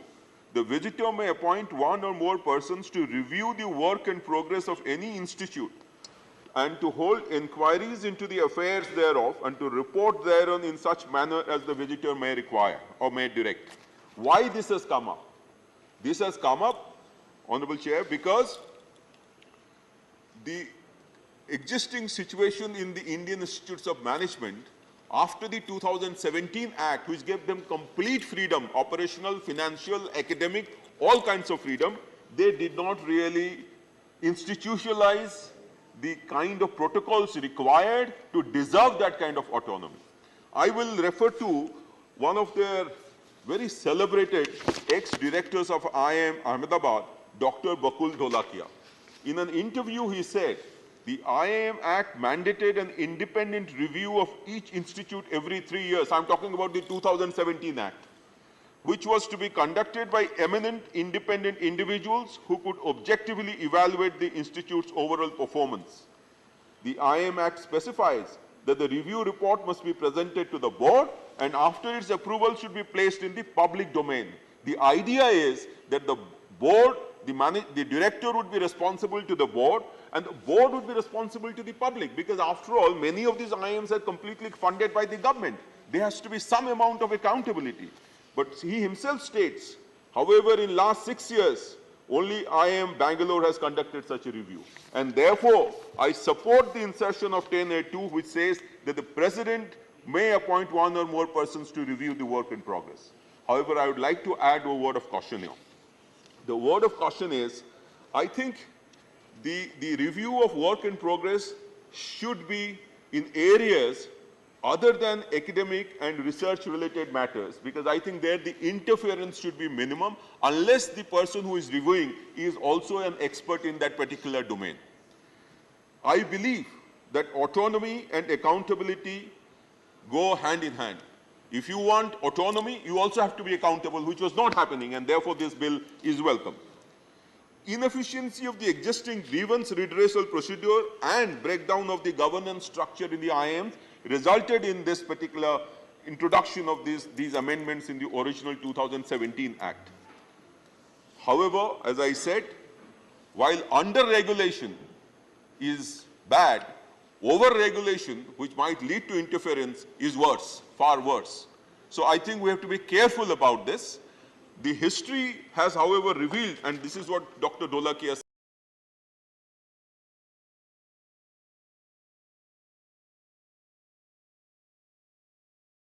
says, that government intervention in the IIM affairs has been very minimal, and this is really welcome. I hope this particular trend will continue despite the new introduction of a visitor and a committee to look after the affairs in terms of reviewing their performance from time to time. Then I'll come to the next section, section 16 of the Principal Act, which has been amended at subsection 3. It says that the director shall be appointed out of a panel of names recommended by a search-cum-selection committee to be constituted by the board consisting of XYZ. Now, the point here is, what has happened was that such a procedure already existed, but there was completely, it's a kind of inbreeding that was happening. There was nobody from outside. Now the president will be able to appoint somebody into the search and selection committee, which is welcome. I could again give a suggestion to the Honorable Minister here, since he is present here, that this process should not, however, be longer than the previous system. Would it be possible that the existing board, some of the members could be designated who will act as the search and selection committee, recommend a panel of names to the Government of India, to the President, who will do the selection, in which case the process may become faster. The next point is relating to the committee of certain experts believe that the IIMs are public institutions answerable to the people of India, and the bill will ensure they do not turn into private fiefdoms, which is what I explained just now. But there is also a belief that will there be unnecessary interference. The bill, however, precludes this possibility by ensuring that the president is at the helm of affairs while directing any kind of inquiry. Earlier, the inquiry is being ordered by the board itself into its affairs, there was definitely a conflict of interest. So I think the amendments are more or less in order. Only thing I would now hope that in 2009-10, IIM Ahmedabad ranked 11th in the Financial Times rankings for the one-year program and 41st in the economic rankings for the second two-year programs.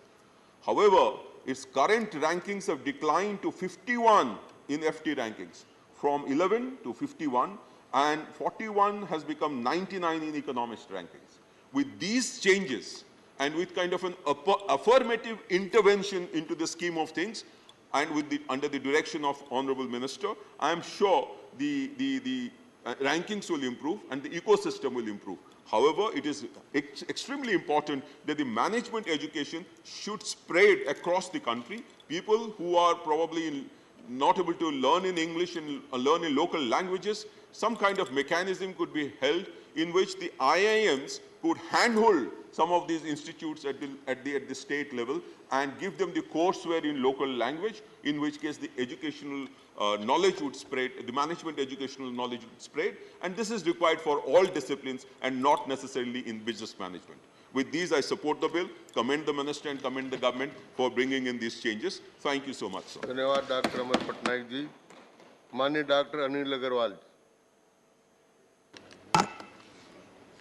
धन्यवाद उपसभापति महोदय। मैं आपका और अपनी party का धन्यवाद करता हूं कि इस महत्वपूर्ण बिल पर मुझे बोलने का मौका दिया। महोदय, 1961 में ये महसूस किया गया कि देश की अर्थव्यवस्था और डेवलपमेंट फाइनेंशियल ग्रोथ के लिए इंडियन इंस्टीट्यूट ऑफ मैनेजमेंट का संचालन किया जाए, जिसमें देश के बेहतर स्टूडेंट पढ़ें और देश की आर्थिक प्रगति करें। और उसी क्रम में 2 institute Indian institute of management शुरू किए गए, एक अहमदाबाद में इंडियन इंस्टीट्यूट ऑफ अहमदाबाद और इंडियन इंस्टीट्यूट ऑफ कलकत्ता। बाद में 4 इंस्टीट्यूट और बढ़ाए गए, Indian institute of Bangalore, Indian institute of management Lucknow, Indore और कोझिकोड। इस प्रकार 4 इंस्टीट्यूट और बढ़े और कुल मिला के 6 इंस्टीट्यूट बनाए गए। माननीय मोदी जी के आने के बाद 2014 के बाद, जहां पिछले 70 वर्षों में लगभग 6 इंस्टीट्यूट थे, माननीय मोदी जी के आने के बाद 7 इंस्टीट्यूट बढ़ाए गए और इस प्रकार इन इंस्टीट्यूट्स की संख्या 13 हुई। आप समझ सकते हैं कि देश के यशस्वी माननीय प्रधानमंत्री नरेंद्र मोदी जी का जो देश को तीसरी बड़ी अर्थव्यवस्था बनाने का संकल्प है, उस पर कितना तेज़ी से काम कर रहा है। और उनके इस सहयोग में हमारे माननीय शिक्षा मंत्री श्रीमान धर्मेंद्र प्रधान जी इसमें एक और इंस्टीट्यूट का इजाफा करने जा रहे हैं। महोदय, the national institute of industrial engineering Mumbai एक बहुत अच्छी संस्थान है और इसने देश के टेक्नो मैनेजरल स्ट्रेंथ में काफ़ी वृद्धि की है। लेकिन इस इंस्टीट्यूट में सब कुछ होने के बावजूद, चूँकि नेशनल इम्पोर्टेंस का इसको दर्जा नहीं प्राप्त था, तो ये अपनी डिग्री नहीं दे पाते थे। उससे इंस्टीट्यूट की रैंकिंग में और इंस्टीट्यूट के छात्रों में थोड़ा सा एक मन में रहता था कि इतना सब होने के बावजूद हमको जो मान सम्मान मिलना चाहिए वो नहीं मिला। इसलिए इस बिल के माध्यम से उसको national institute of industrial engineering को अब ये इंडियन इंस्टीट्यूट ऑफ मैनेजमेंट का दर्जा दिया जा रहा है, जिसका मैं स्वागत करता हूं और मुझे पूर्ण विश्वास है माननीय शिक्षा मंत्री जी के नेतृत्व में ये इंस्टीट्यूट बहुत अच्छा काम करेगा। आज जब भारत में माननीय महोदय देश की अर्थव्यवस्था को हमको तीसरे स्थान पर लेके जाना है, तो हमें आवश्यकता है कि देश में अच्छे मैनेजमेंट इंस्टीट्यूट हों और उनके छात्रों के माध्यम से हम देश की अर्थव्यवस्था को गति दें। और आज न केवल ए कैटेगरी के, बी कैटेगरी, सी कैटेगरी, इस प्रकार के बहुत सारे इंस्टीट्यूट हैं जो अच्छे मैनेजरियल स्किल के साथ देश के अच्छे नागरिक और अच्छे मैनेजर बना रहे हैं, जो देश की अर्थव्यवस्था में काम बढ़ाने में काम कर रहे हैं। महोदय, इस इंस्टीट्यूट में 22-23 के लिए 65 करोड़ रुपए इसको बजट दिया गया था।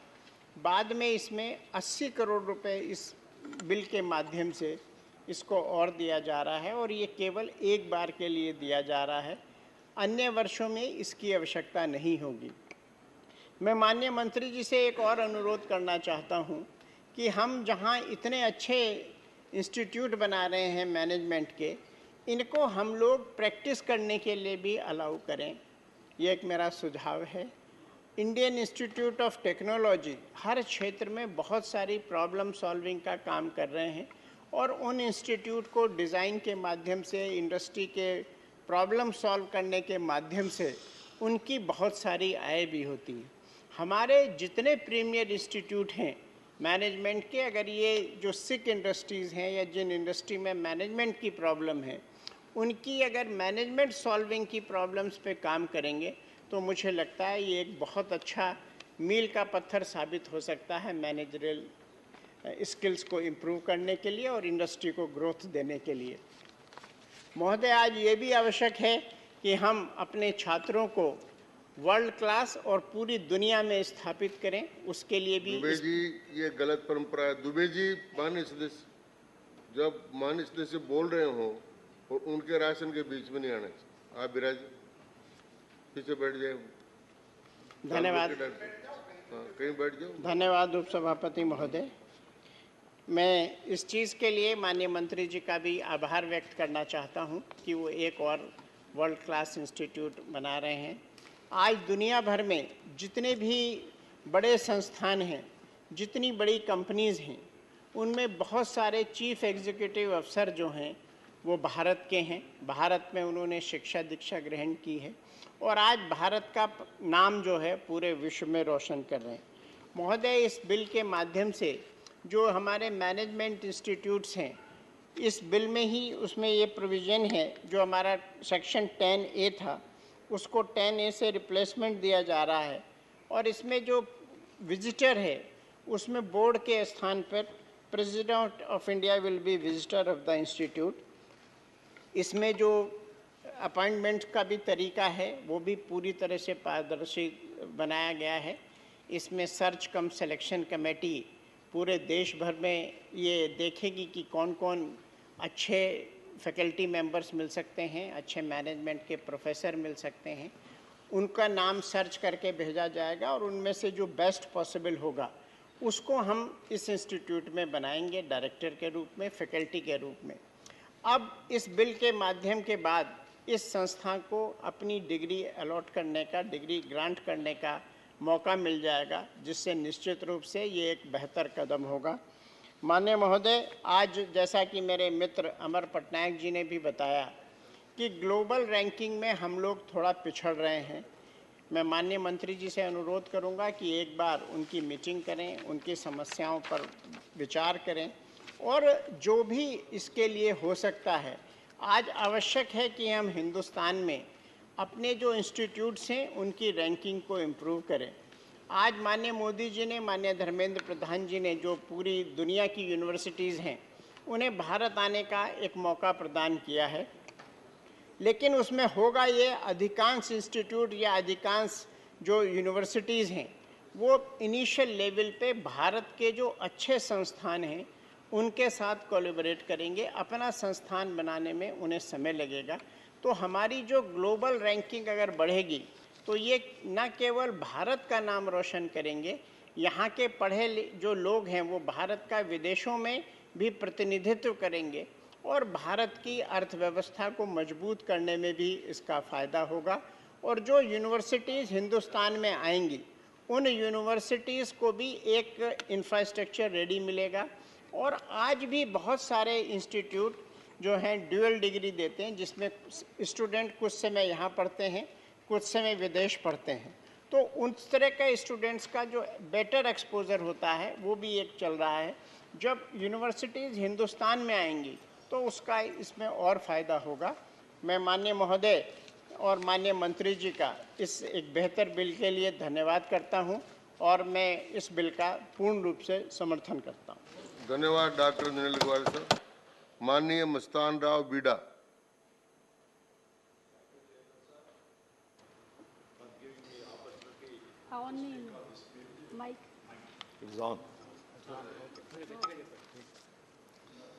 The Indian Institutes of Management, IIMs, are management education and research institutes in India.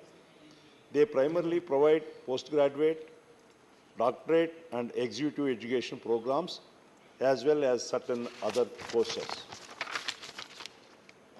Following the enactment of the Indian Institutes Management Act in 2017, the IIMs were designated as institutes of national importance. The Indian Institutes of Management Amendment Bill 2023 comes 6 years after the IIM Act of 2017. The amendment upgrades the National Institute of Industrial Engineering, Mumbai, to the Indian Institute of Management, IIM, including it in the IIM network.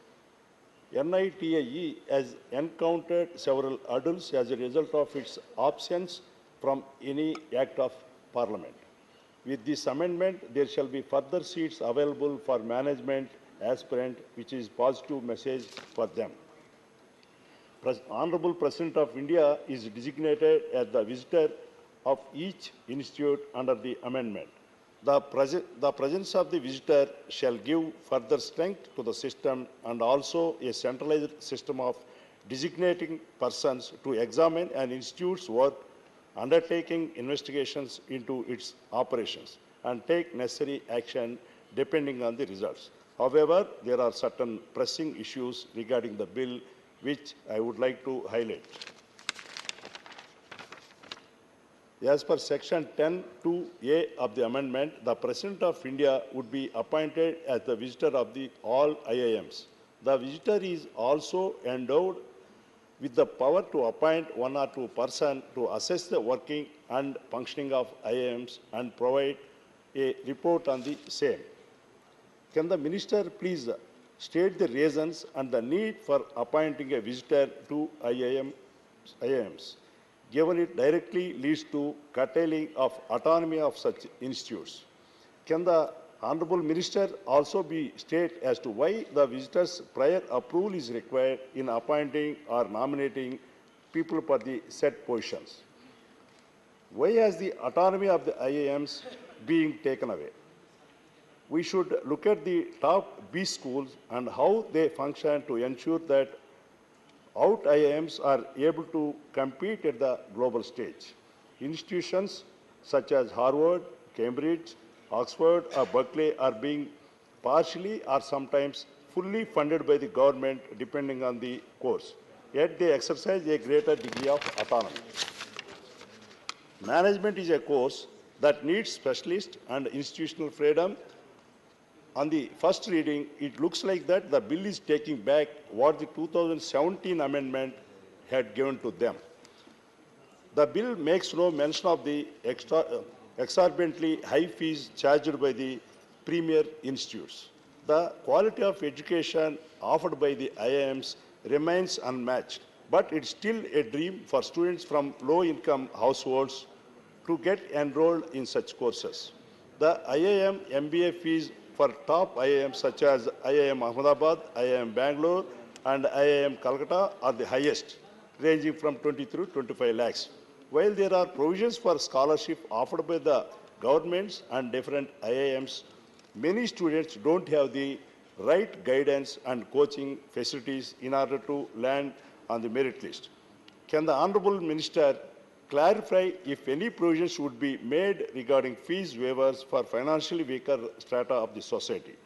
If the Ministry plans on the initiating coaching facilities aimed at preparing students for CATs from the weaker sections of the society.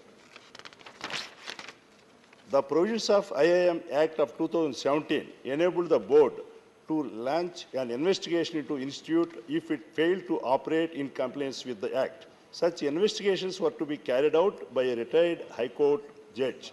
However, the bill repeals all these provisions and proposes a new inquiry mechanism. It grants the visitor the ability to inquire. Can the Minister state the reasons for doing away with the Section 17 of the Act? Can the Minister also be pleased to explain the plan of action undertaken by the visitor while investigating such cases? Also, as per the institutional position, the presence of visitor equates to the presence of the Education Ministry in the process. How does the presence of government in such process benefit the IIMs? Or it's 1 minute, sir. While the move to include NITIE Mumbai under the ambit of IIMS has been widely appreciated, a few sections of the bill tend to undermine the functioning of IIMs, thereby having a negative impact on their performances. I sincerely urge the Honourable Minister of Education to address the concerns raised above and provide explanation for them. With this, I support the bill on behalf of YSR Congress Party and our Honourable Chief Minister Sri Jagan Mohan Reddy Garu. Thank you, sir. Thank you for being here. माननीय Shri G.K. Vasan ji. Sir, I congratulate the Minister, sir, for bringing this bill at an appropriate time. IIMs are proof that the Indian education system is par with the top business schools around the world, sir.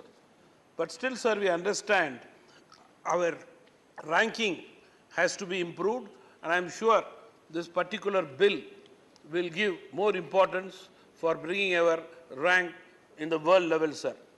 Today, sir, we are proud that our country caters the need of lakhs and lakhs of students, not only in India, but around the world for higher education, sir.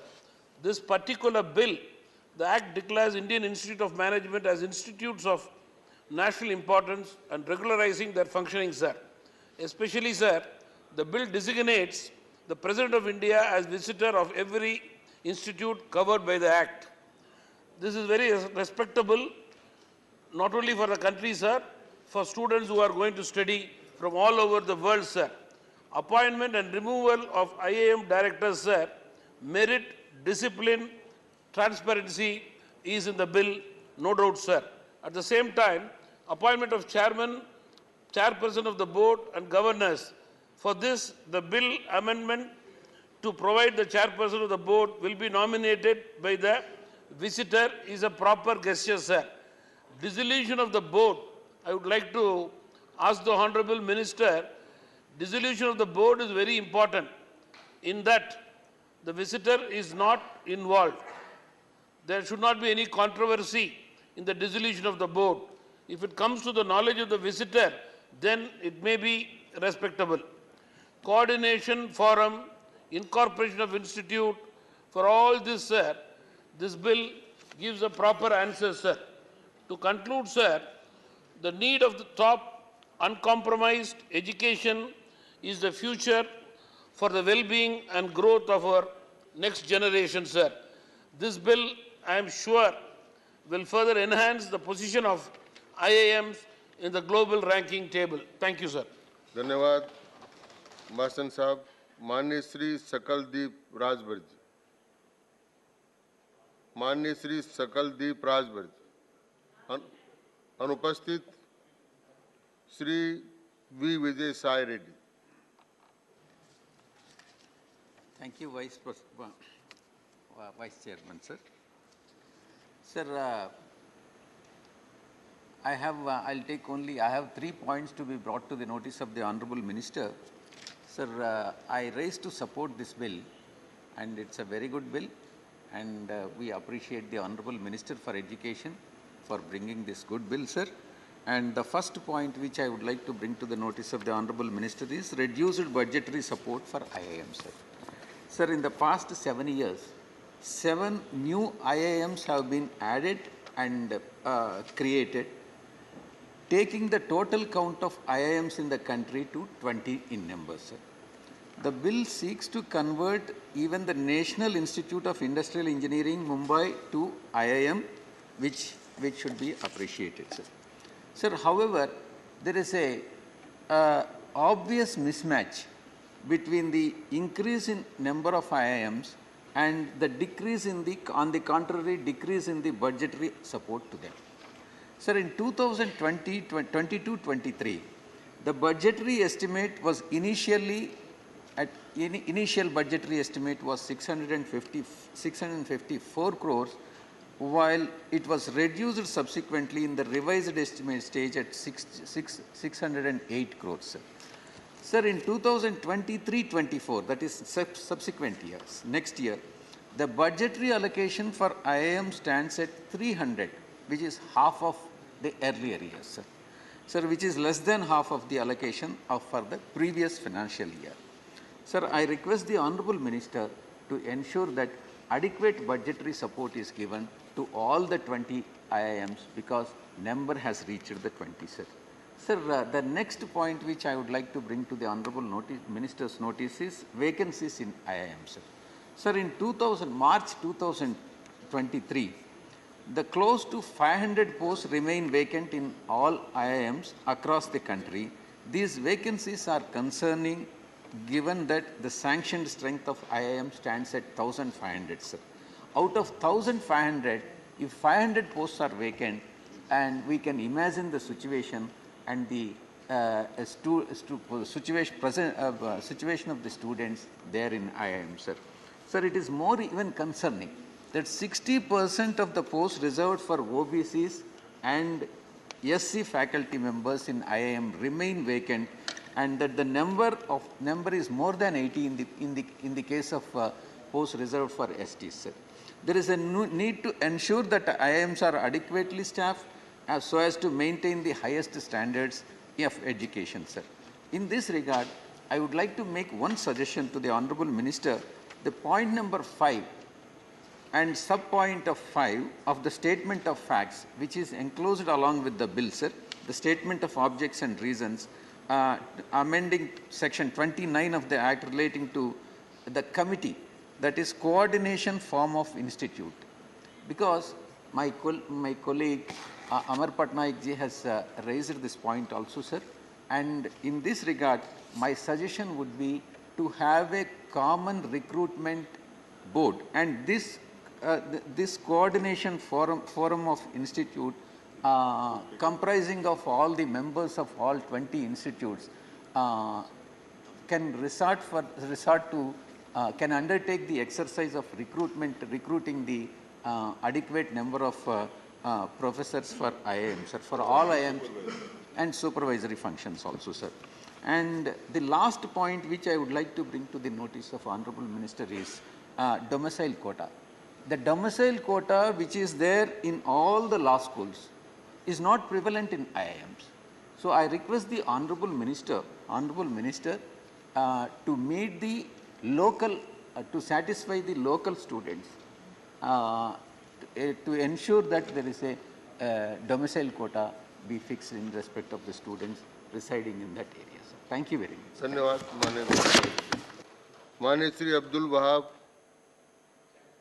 माननीय श्री अब्दुल वहाब अनुपस्थित, माननीय doctor M थुम्बेदुराई.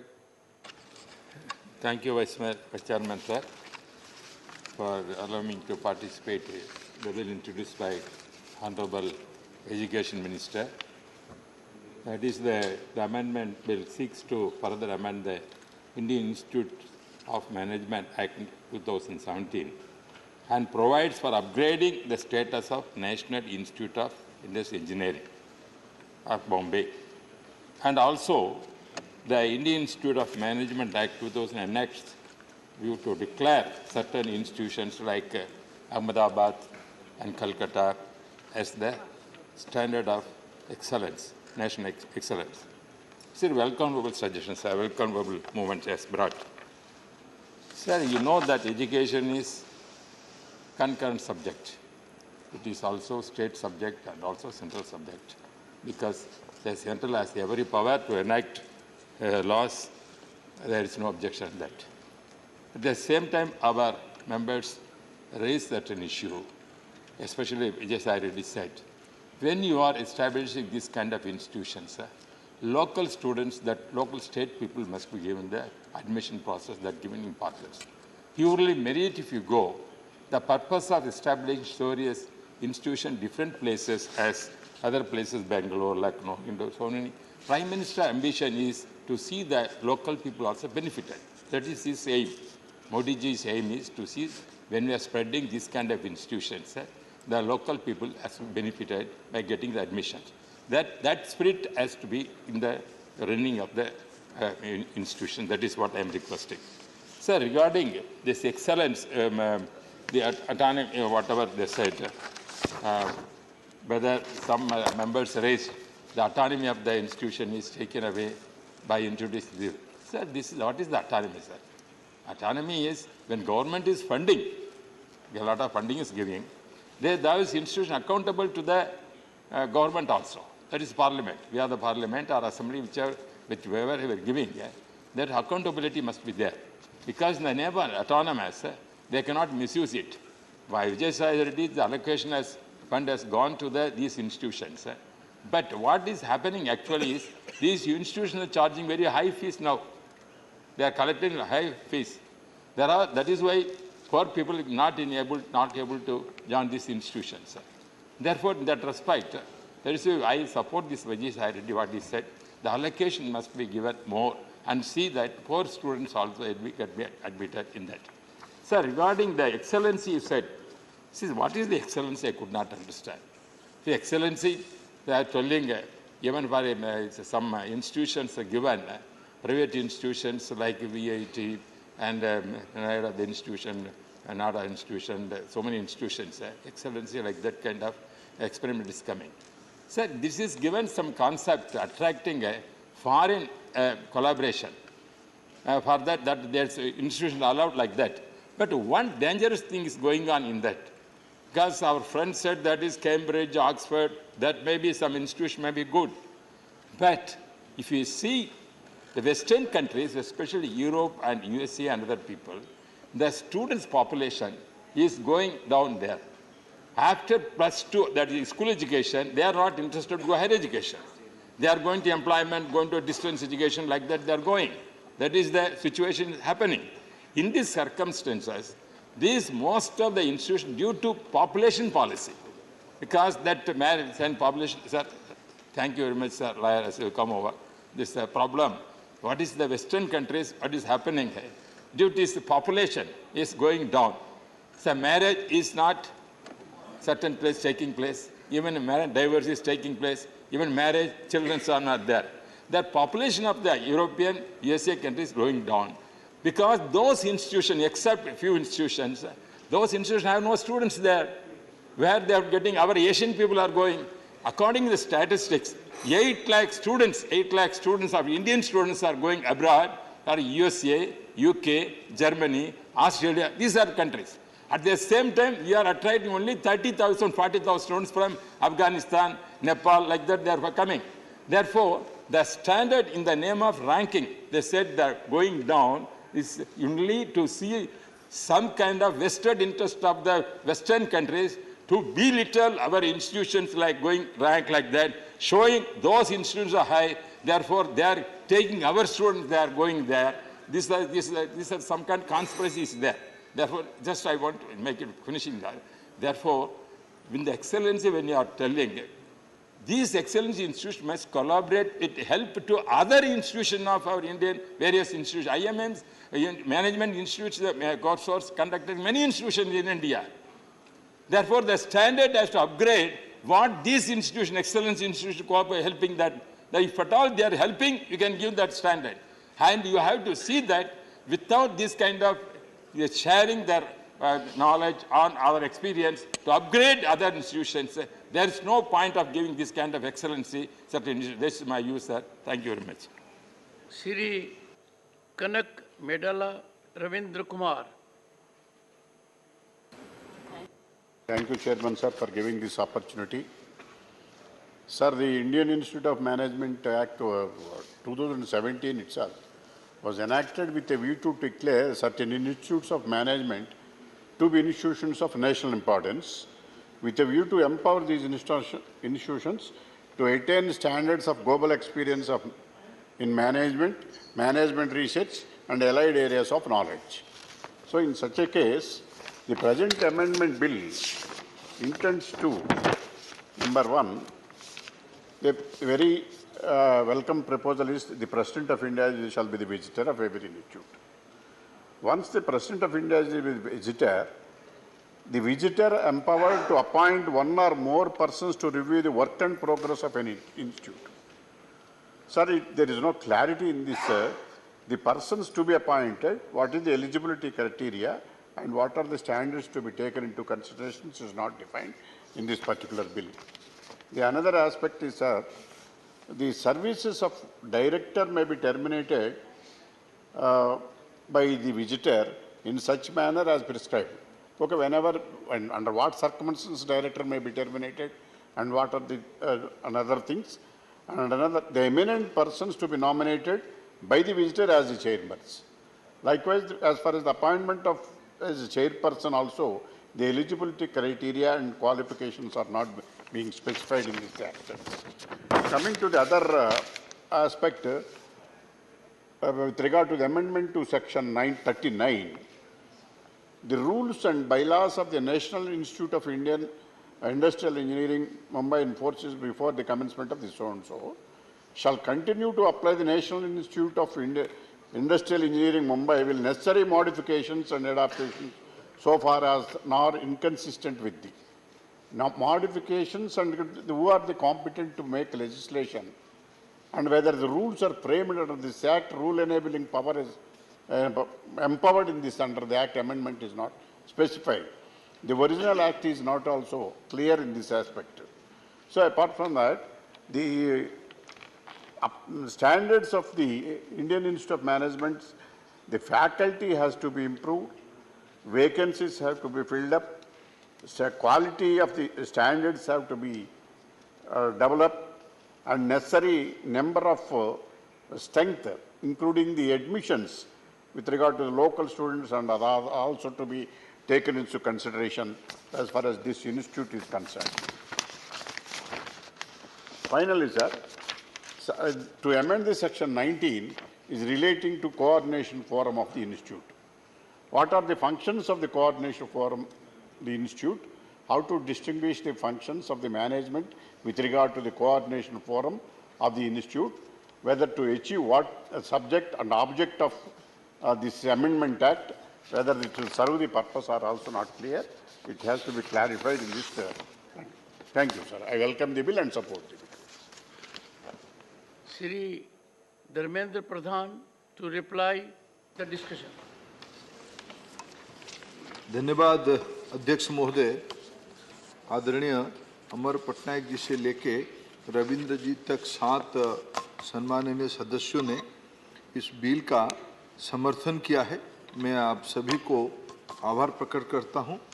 अध्यक्ष जी, आपने इस bill को आज चर्चा तथा पारित करने का अवसर भी दिया, उसके लिए आपको भी सबसे पहले मैं आभार प्रकट करता हूं।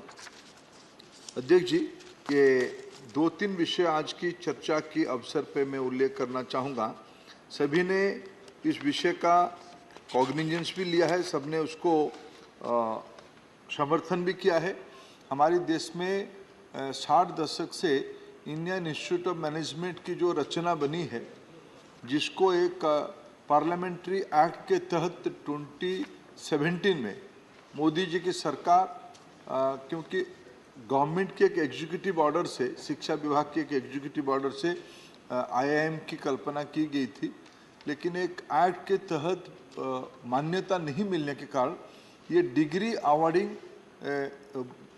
अथॉरिटी कॉम्पिटेंसी उनके पास नहीं था। इसीलिए वो नोमेनक्लेचर उस अच्छे पढ़ाई के उपरांत उसको पीजी डिप्लोमा कहा जाता था।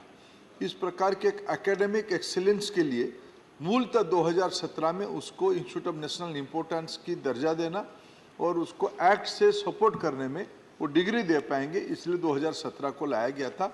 उसी में लगभग आज देश में विभिन्न समय से आगे जाते हुए 20 आईआईएम का निर्माण हुआ था। अभी आज आपकी अनुमति के उपरांत national institute of industrial engineering Mumbai, ये 1963 से ऐसा ही एक इंस्टीट्यूट काम कर रही है, सेंटर ऑफ एक्सीलेंस एक प्रकार से है। इनकी core competency logistic and supply chain management में, उसकी टेक्नो इकोनॉमिक मैनेजमेंट में एक विश्व की अच्छे इंस्टीट्यूशन है।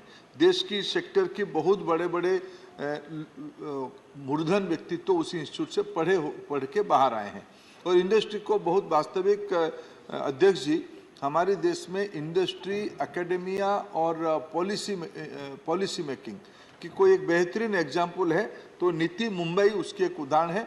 आज आपकी अनुमति के उपरांत भारत सरकार की जो ये पहल है, नीति भी आईआईएम का एक कैटेगरी में आ जाएगा और हमारी सरकार मुंबई को भारत की अर्थनैतिक राजधानी, फिनेंशियल कैपिटल मुंबई में आज से, जब आपकी अनुमति के उपरांत महामहिम राष्ट्रपति जी का मोहर लग जाएगा, तब हमें एक सौभाग्य मिलेगा, अवसर मिलेगा, मुंबई में भी एक आईआईएम है ऐसे कहने का। और फिर आप शीघ्र ही आप जाएंगे वहाँ की कन्वोकेशन में, और आपने अनुमति दिया तो कन्वोकेशन में भी आपको बुलाएंगे, निश्चित रूप में आपका मार्गदर्शन को मिलेगा।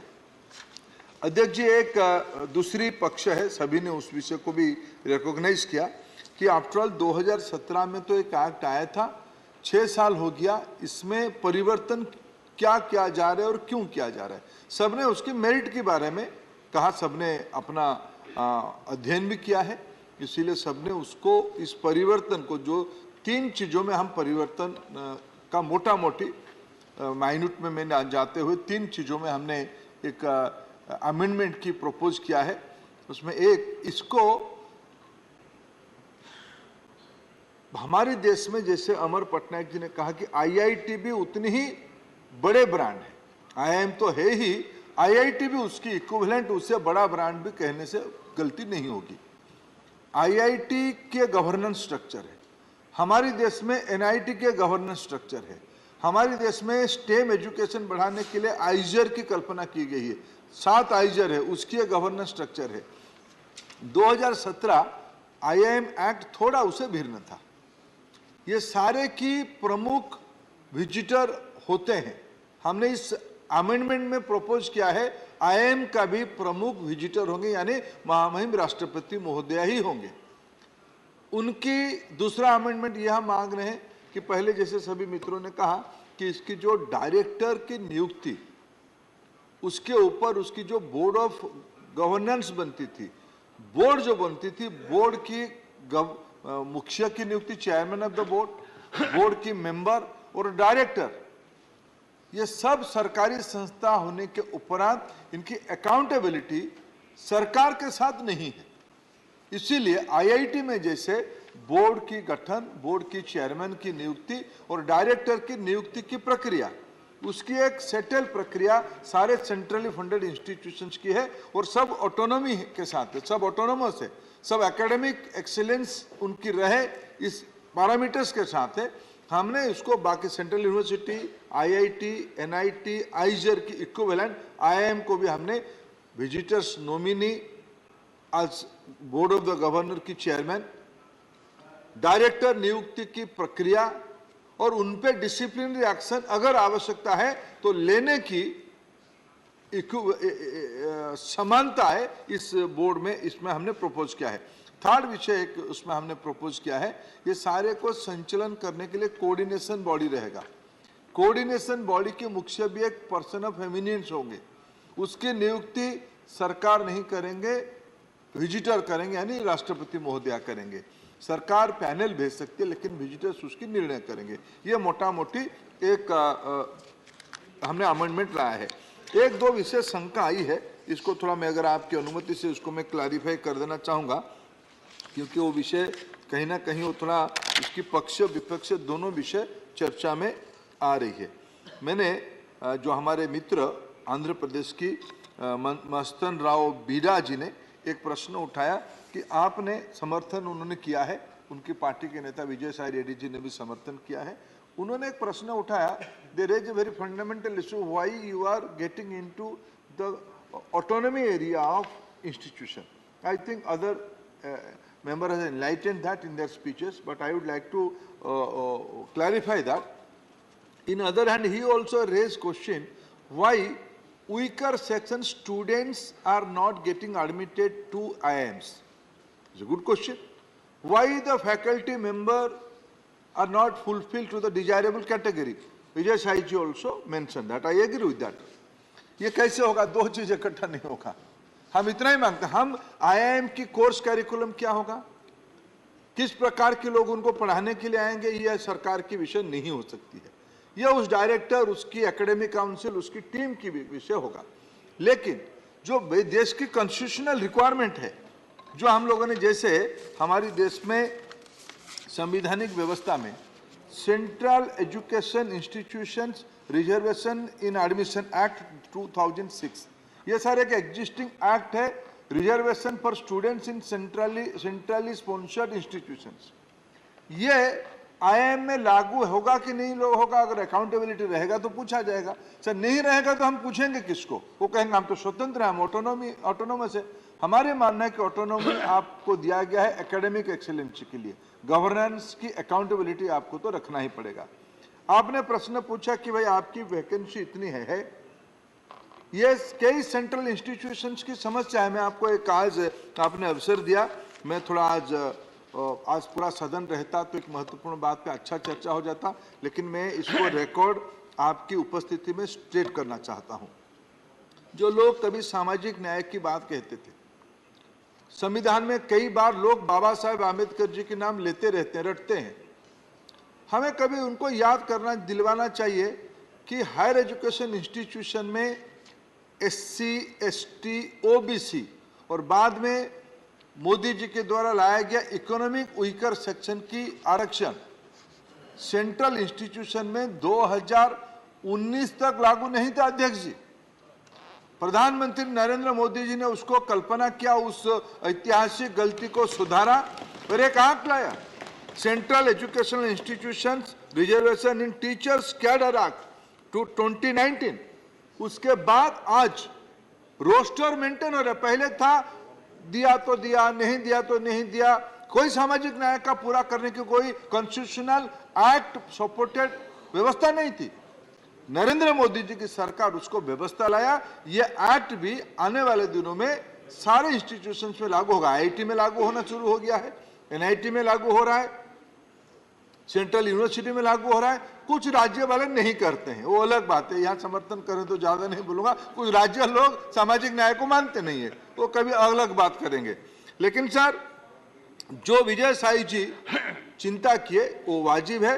ये act, Vijay Sai ji, this enactment, this amendment will strengthen constitutional position through parliament to ask, you can ask question, why you are not adhering the Central Educational Institutions Reservation in Teachers Cadre Act 2019. Now they will be answerable. Previously, they were not answerable. That was the reality.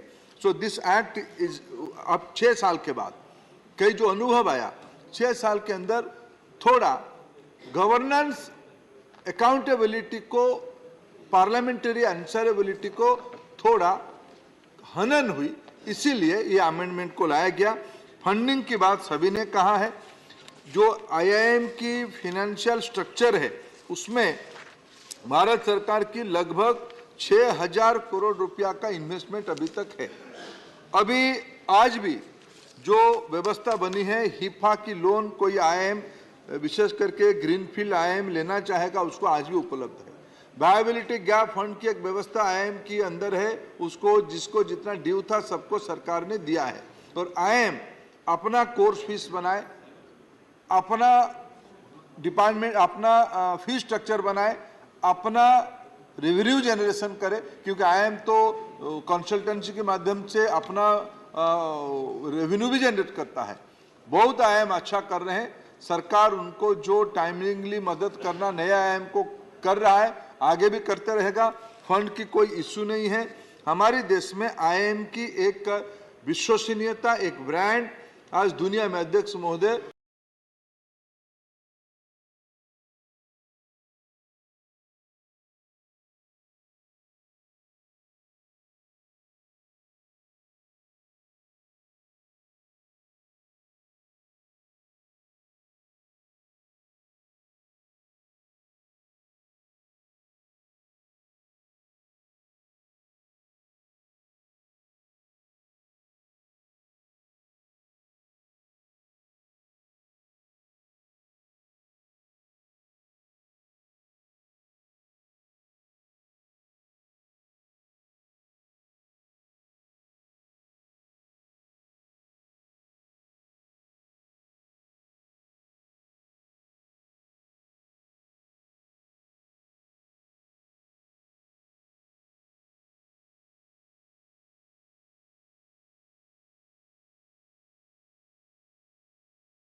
Commission bill is coming, this will herald a new transformation in the area of dental health for 1.4 billion people, and it truly is being the time and necessary. Since I've got only 3 or 4 minutes and I have another speaker, I'll be quick.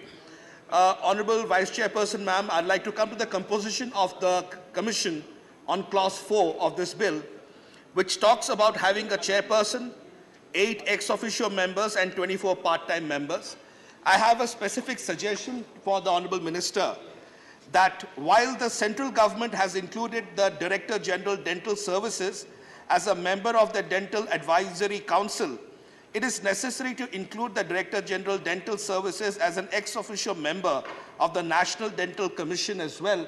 I hope the Honorable Minister will take it kindly and will hope to include him also as an ex officio member. This is a humble request before the Honorable Minister. I'd quickly like to turn from the composition to going on to something that has been done on Clause 11 of this bill, which is the Dental Advisory Council. Honorable Vice Chairperson, ma'am, Dental Advisory Council is extremely crucial because it heralds a new change today in the dimension and the thinking of dental health.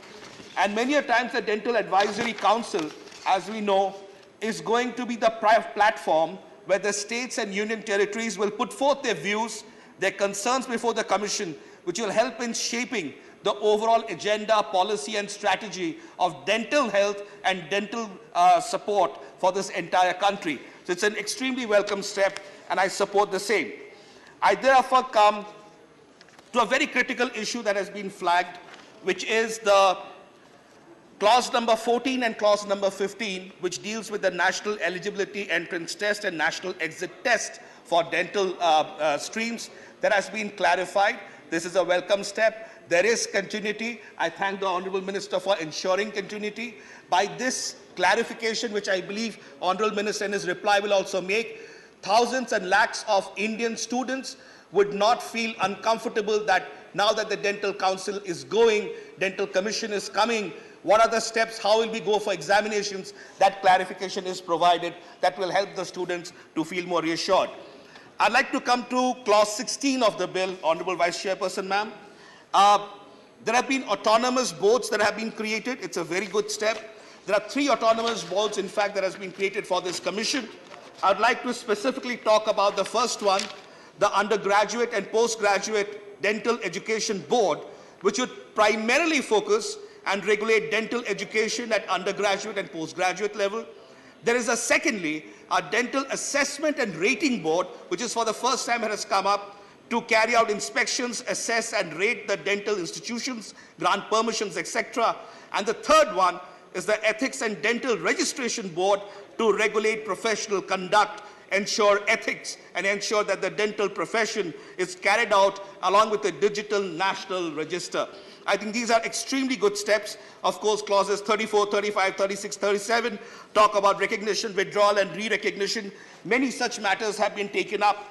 I would not want to take more time talking about it. There are live registers. I've just got a minute more. So I will just go to a couple of suggestions that I would like to make to the Honorable Minister. He is a very forthcoming and a very bright minister, and he's been taking this thing forward. Just like to talk about a couple of challenges that India faces today with respect to the dental community and the profession of dentistry. That while India may have achieved the recommended dentist to population ratio, it has come at a cost of massive privatization of dental education, uneven distribution of colleges, and questionable control over quality of dental services. I think that is something probably this new dental commission, and with the Dental Council being scrapped, this is going to be helped. Second, the undergraduate curriculum that forms the framework of dental education was revised last by the Dental Council of India in 2007. It's been 15 years. I hope the Honorable Minister will have this opportunity now with the new commission to look at it. And finally, our dental students are presently studying outdated clinical techniques. There are many new techniques that have come in. And the Dental Council of India, with all due respect to it, had not kept up to pace with the world and where dental techniques and dental surgeries and endodontics and many such sciences have come together and really transformed the entire arena of dentistry. So therefore, I'm sure with this dental commission, these new waves of dental dentistry and new waves of dental healthcare will be taken up, and especially in the undergraduate programs, these revisions in the techniques and the curriculum will help our students to go forward. Finally, Honorable Ma'am, before I stop, I'd like to only mention that India imports most of its dental equipment from China, Switzerland, and Israel, and is the largest importer of dental equipment in the world. The top three importers of dental equipment in India are about 73,000 shipments. I'll just take 30 seconds and I'll close. By United States, Netherlands, and shipments. In the Make in India domain, I believe the Honorable Minister will coordinate with innovation startups and see that in the dental healthcare framework also, there are many startups that are coming up with new technologies and equipment development. They would be able to undertake that. With these words, on behalf of the Biju Janata Dal and my leader, Shri Naveen Patnaik ji, we support the Dental Commission bill, and we hope it is going to harness a new era of dental health. Thank you. Doctor Sikandar Kumar. धन्यवाद madam. मैं आज जो राष्ट्रीय दंत चिकित्सा योग विधेयक 2023 माननीय स्वास्थ्य मंत्री द्वारा जो सदन में लाया गया है, उसका समर्थन करने के लिए खड़ा हुआ हूँ।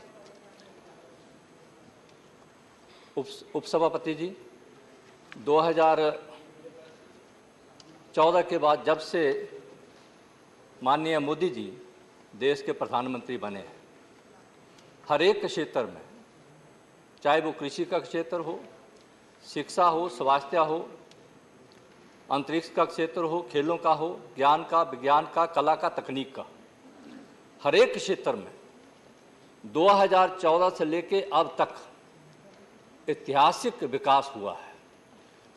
और जहाँ तक स्वास्थ्य क्षेत्र की बात हो, तो स्वास्थ्य क्षेत्र भी मोदी सरकार की प्राथमिकता में रहा है।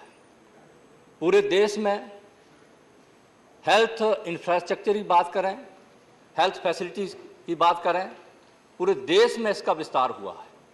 और मैं एक छोटे से प्रदेश, पहाड़ी राज्य हिमाचल प्रदेश से आता हूँ, और हिमाचल वासी जब एम्स की बात करते थे तो बड़े दूर दूर की सोचते थे कि दिल्ली सुनते थे हम कि एम्स है, लेकिन मैं तो माननीय मोदी जी को बधाई देना चाहता हूं और उनका आभार व्यक्त करना चाहता हूं कि हमारे छोटे से प्रदेश को वर्ल्ड क्लास फैसिलिटी के साथ 1500 करोड़ रुपए का एम्स किसी ने दिया तो मोदी सरकार ने दिया।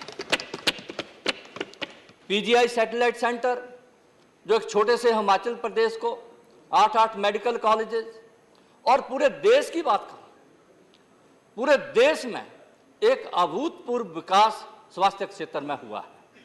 जब पूरा विश्व कोरोना महामारी से जूझ रहा था, विश्व के बड़े बड़े देशों का कोरोना ने बेहाल कर दिया था, लेकिन पूरा विश्व भारत की ओर देख रहा था कि 1.5 अरब का देश किस तरह से कोरोना पे काबू करेगा। और मैं तो बधाई देना चाहता हूं मोदी सरकार को और health minister doctor Mansukh Mandaviya ji को कि उनके कुशल प्रबंधन से किस तरह से भारत ने जो कोरोना पर काबू पाया। और कोरोना पे काबू नहीं पाया, जो देश अपने आप को विकसित राष्ट्र समझते थे, उनको भी सहायता दी, और पूरे देशवासियों को जहां 200 करोड़ मुफ्त वैक्सीनेशन की पूरे देशवासियों का स्वास्थ्य सुरक्षित किया। उपसभापति जी,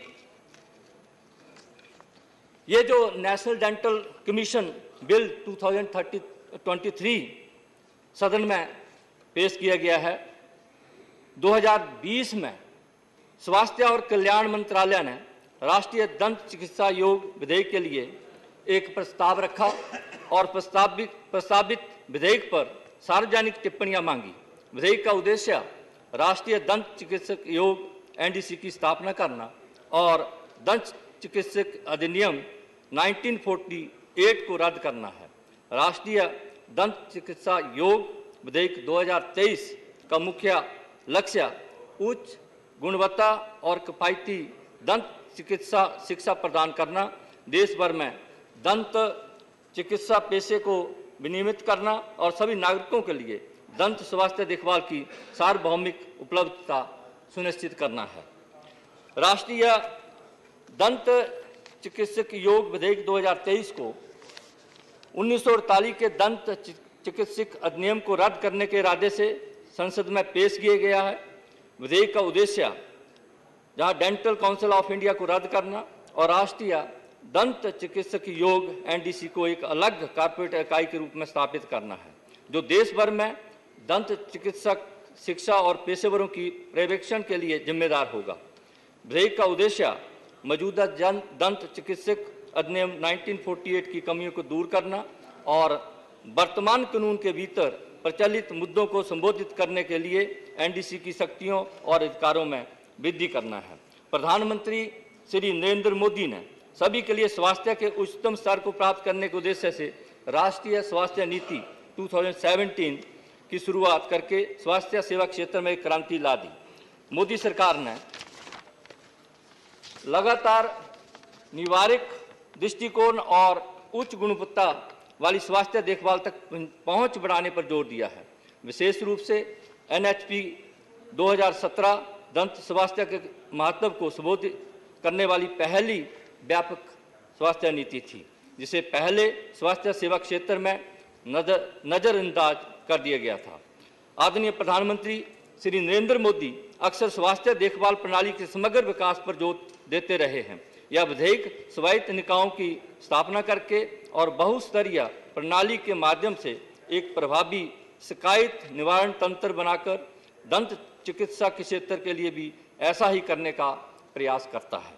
इससे सभी शिकायतों के त्वरित समाधान में हमें सहायता मिलेगी। हालांकि भारत की व्यापक स्वास्थ्य देखभाल प्रणाली में दंत स्वास्थ्य की अक्सर उपेक्षा की जाती है, लेकिन सरकार ने इसके महत्व को पहचाना है।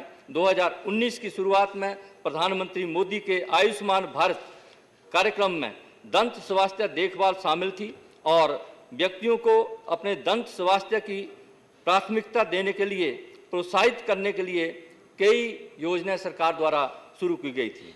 बजटीय आवंटन के संदर्भ में जबकि यूपीए सरकार ने स्वास्थ्य और परिवार कल्याण मंत्रालय को 33,238 करोड़ आवंटित किए थे, मोदी सरकार ने इसे 2023-24 के लिए 86,175 करोड़ तक बढ़ा दिया, जो यूपीए की तुलना में लगभग 159% अधिक आवंटन है।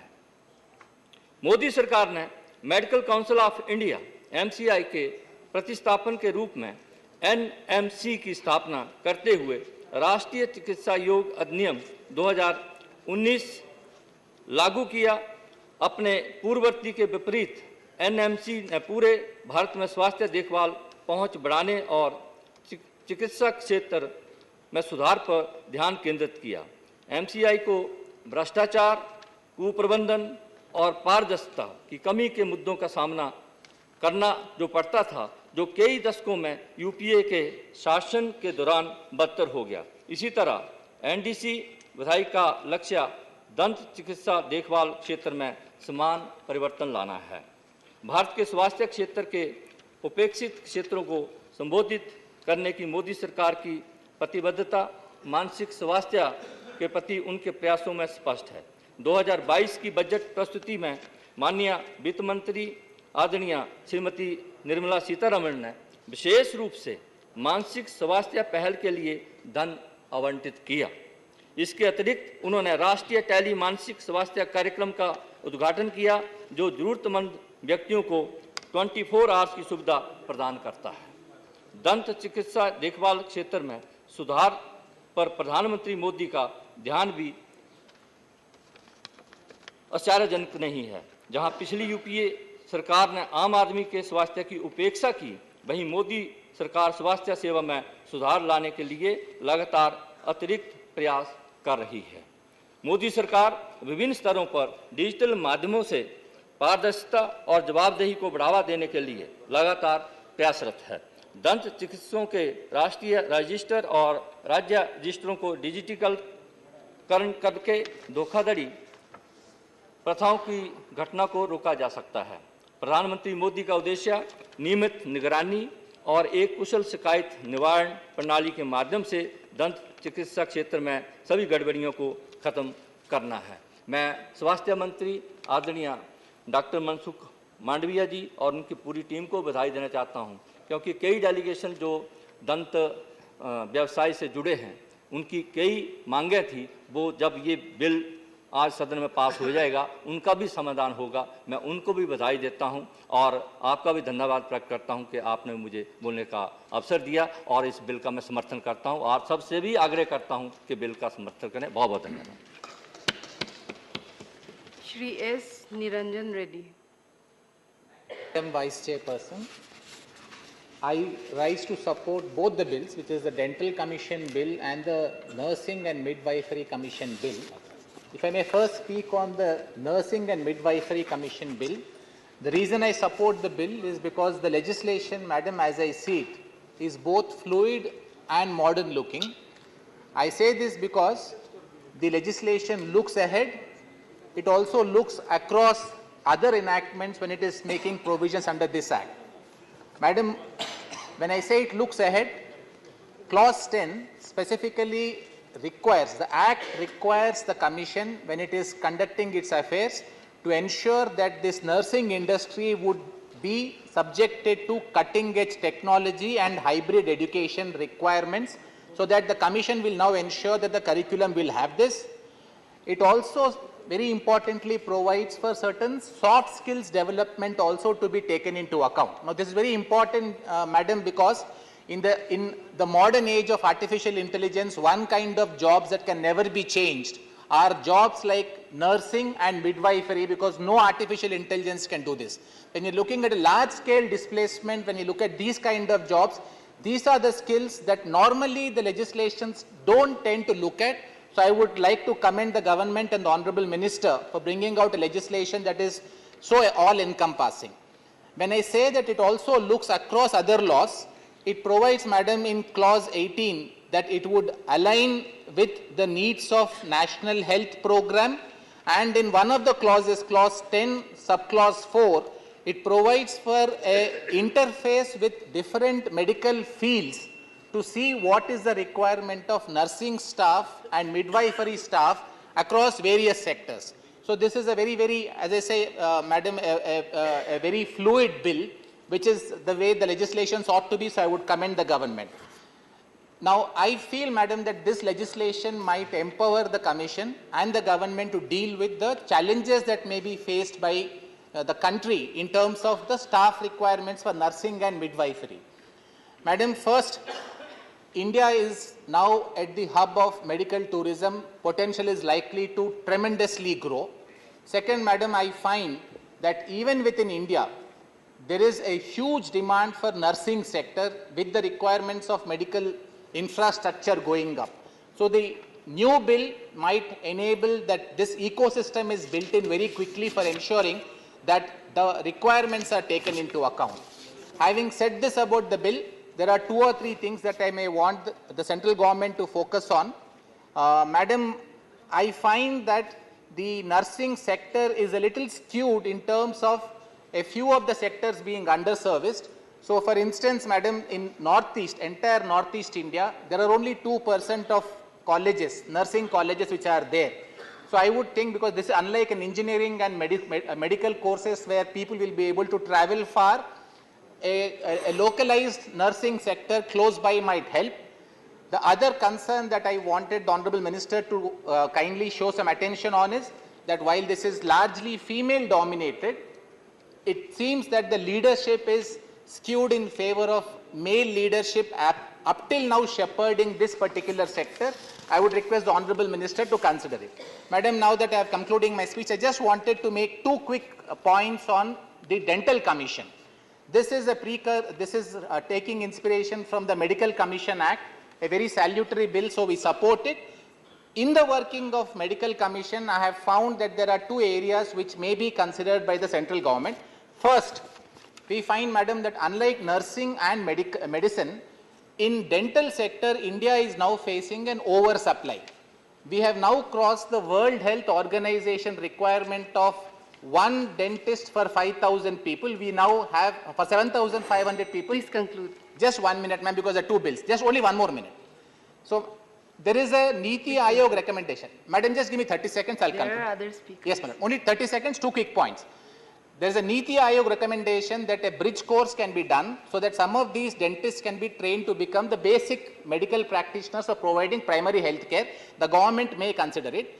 Then both in medical council and in dental council, madam, I find that the dental assessment and rating board, which is equal to the medical assessment and rating board, the government has very importantly provided that these functions can be carried out by independent accredited agencies.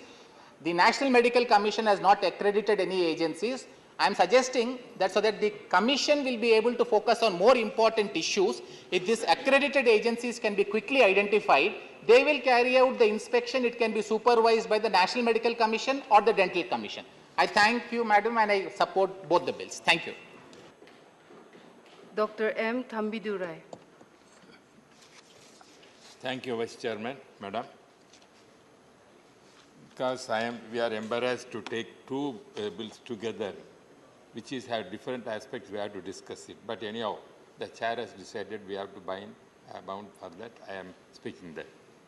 Because Dental Council is separate, this is a very important subject I want to discuss. But anyhow, sir, Madam, here,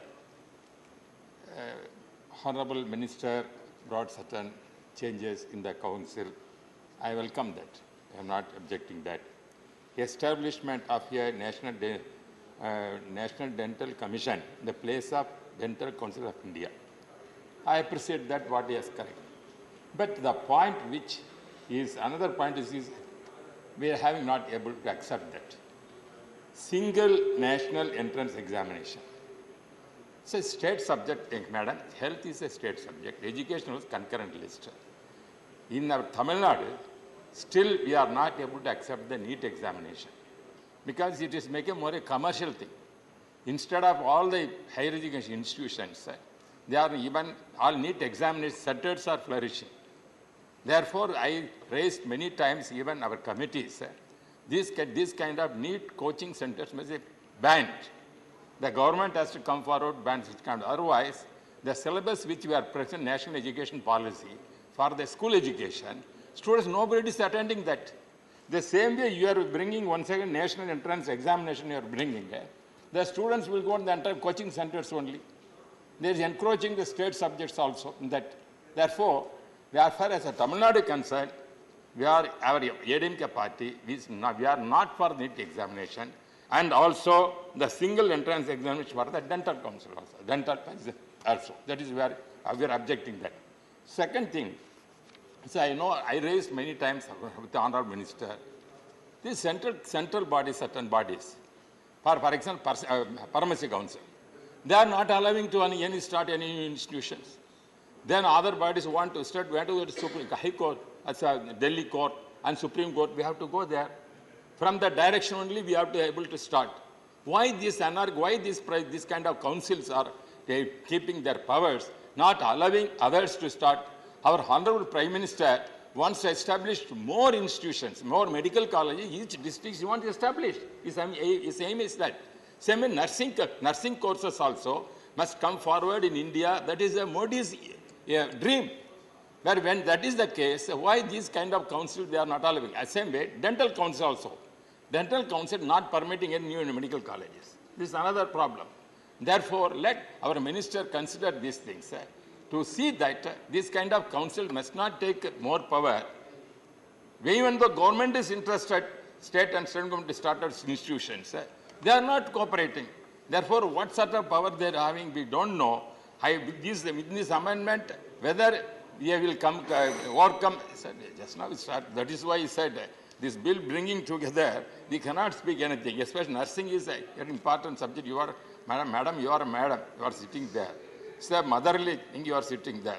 This nursing is our side, our honorable say industry. It's not an industry. It is a service, motherly service. Mother is only can protect. God has given the power to you people, patient, not putting bill always like that. Putting bill means it is you are asking you to sit down. Therefore, you have to be patient. Sir, you have 40 seconds to conclude. You have to be patient to see that nursing is very important subject. Our Indian people only serving through the world. If you go America, who is the nurse from Kerala may be there. That is their speciality there. Our human research development is the asset for the Indian country. Education is very important. Health sector important. Agriculture. 3 sectors only Indian can flourish. For the other things, whatever said, China is encroaching our industries means that kind of competition is there. But why I'm telling, sir, I once again requesting only final point I'm putting. I request the Honorable Minister, let the courses come, new courses. Either state government also on the way not to allow to start allied courses, putting applications, many people are putting, they are keeping quiet. In Tamil Nadu, they are not allowing the health ministry to allow to start any new courses. Let the central government interfere that to allow this kind of course system. Thank you very much. Madam, I stand here to support both the bills on behalf of my party, ma'am. Number one, when we talk about Nursing and Midwifery Commission Bill 2023, naturally, ma'am, we are bound to think of COVID-19, the service of nurses to the common people of India. They have saved lakhs and lakhs of people in our country, and many have sacrificed their life because of COVID-19. We have to be ever thankful to them, ma'am. Coming to the point, ma'am, nursing and midwifery professionals in the country are facing several challenges due to lack of educational qualification. Furthermore, uneven distribution of nursing institutes and the gap in the quality of teachers and nursing curriculum subjects. These professionals lack of opportunities and forces them to out-migrate to different fields to private sector. This has resulted in an acute shortage of nursing staff. So I kindly request the Minister that this has to be rectified.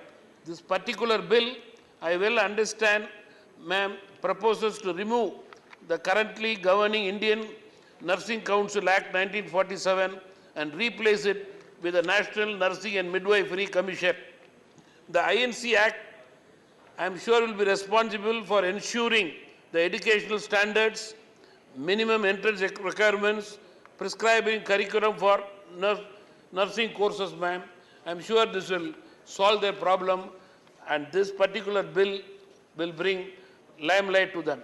Coming to the National Dental Commission's bill, the bill aims to legislation to improve and revitalize the field of dentistry by repealing the Dentist Act of 1948 and dissolving the Dental Council of India, ma'am. Quickly, I want to finish. I will just tell 2 points. One, the benefits, promoting uniform and excellent dental education.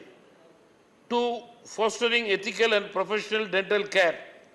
3, encouraging innovation and research. 4, fortifying dental education and practice.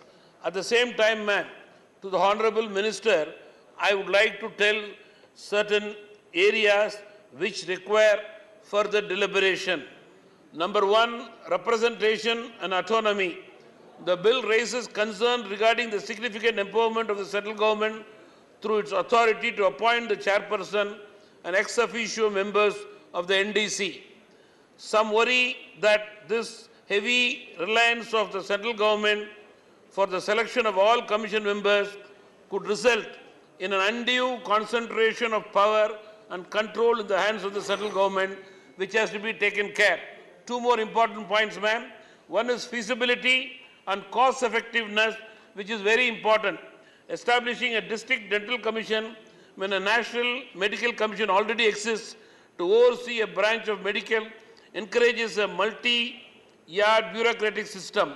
Creating new commission, particularly during economic downturns, will have multiple challenges. I am sure the Minister will take care of it. The last important point is lack of attention to dental auxiliaries.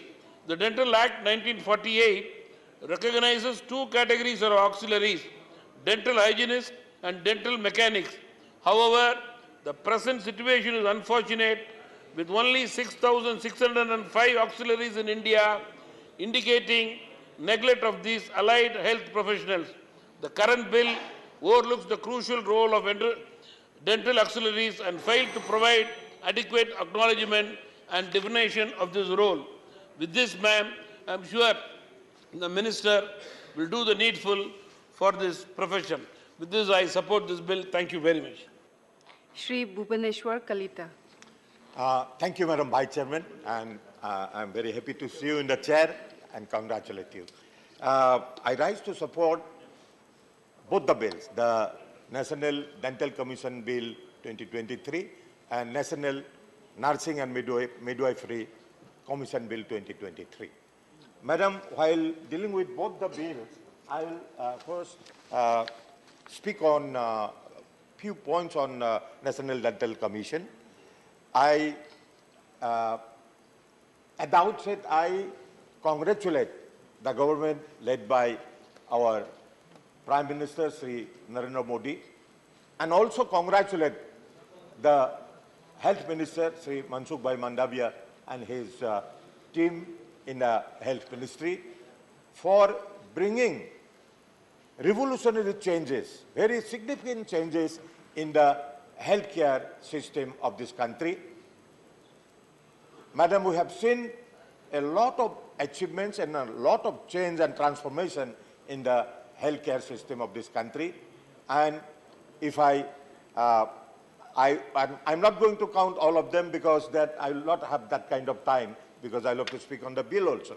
So, but I must congratulate him that the National Dental Commission Bill 2023 has been brought after the original bill was 1948, and after 75 years of this bill has come.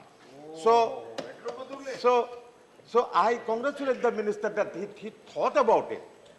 And before this, he brought the National Medical Commission Bill 2019, which is again after long gap of the original bill. So I congratulate both of them for taking this initiative to bring the changes into the healthcare system of our country. Madam, to start with the National Dental Commission Bill, it has dealt with the discrepancies and weaknesses of the original bill of 1948, and the objectives being this bill is replacing the 1948 bill, and it aims to improve access high quality and affordable dental education, ensure availability of dental professionals and services throughout the country, conduct periodic and transparent assessments of dental institutions, facilitate the maintenance of National Dental Register, and enforce high ethical standards in all aspects of dental services. Madam, and with that end in view, the Dental Council has been replaced by the National Dental Commission, and here the Dental Commission has been formed with which will be chaired by Cabinet Secretary, and there will be ex officio members, presidents of 3 autonomous boards, Director General of Health Services, Chief of the Center for Dental and Educational Research at AIIMS. Madam, it will include part-time members also. Here I have to make some suggestions, because the part-time members are normally taken from the fraternity. And as we see, if the commission is flooded with the people from the fraternity only, the views of independent views doesn't come. So in formation of the commission, it should be taken care that independent views come over there also with experience of the present-day healthcare system. Madam, the functions of the National Medical Commission has been regulating governance standard for dental education, examination and training, regulating dental institutions and research, accessing infrastructure requirements in dental healthcare, ensuring the admissions of to Bachelor of Dental Surgery happen through the NEET exam. Madam, here the original bill 1940 was 48 was nearly silent, but this bill has brought clarity to the entire system of dental education and dental training. So I appreciate and I appreciate the minister and the health ministry for thinking about it to revolutionize the entire healthcare system. Madam, we know that health is a state subject, but when our Honorable Prime Minister took over, Sri Narendra Modi ji took over, it has revolutionized the system. Most of the initiatives that are seen today in the healthcare system of the country, most of the systems are, most of the initiatives are taken by the central government. Although I am not condemning the state government, they are also doing it. But from COVID onwards and before that also, and bringing these new bills with a new outlook has been brought by the central government only. For that I congratulate the minister, because these all initiatives are mostly coming from the central government, which are being followed by the state governments and revolutionize the healthcare system. Particularly during the COVID, we have seen the initiative by the Honorable Minister and with the guidance of our Prime Minister, that a pandemic like which was never seen in the world, COVID, was tackled very efficiently, which is being appreciated abroad, all over the world, and the new areas that has been covered up. Now, as you see, somebody mentioned about the mental health. After the COVID, one thing that has come as a new phenomenon is mental health, and also, of course, that sudden heart attack. So these are areas where the ministry is studying. So far, our committee is also studying, making a study on all that. And I hope that these areas will be covered efficiently by the ministry. And while coming to the Ethics and Dental Registration Board, Madam, in every legislation and every field, ethics is one area which is very necessary, because even in the original bill, this was mentioned about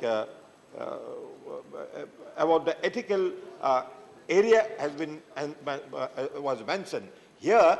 As we see that the Ethics and Dental Registration Board maintains online national registers of dentists, dental auxiliaries, regulates standard of conduct, ethics, and scope of dental practice, suspends, cancel licenses of dentists for misconduct or unethical behavior.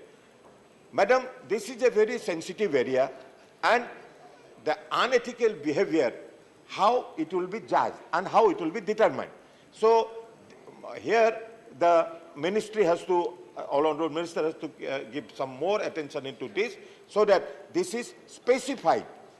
There is another in section 37, derecognition of dental qualifications granted by institutions outside India. Madam, as you have seen, Ukraine war and many other unrest in the world has seen that the Indian students studying medical in medical institutions abroad have some issues with that. They have come back.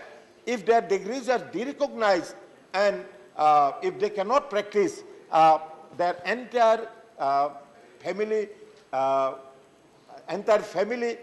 support will go, because they have gone with the family support or bank support and come back, they cannot repay the bank. So I think this ethical commission will put more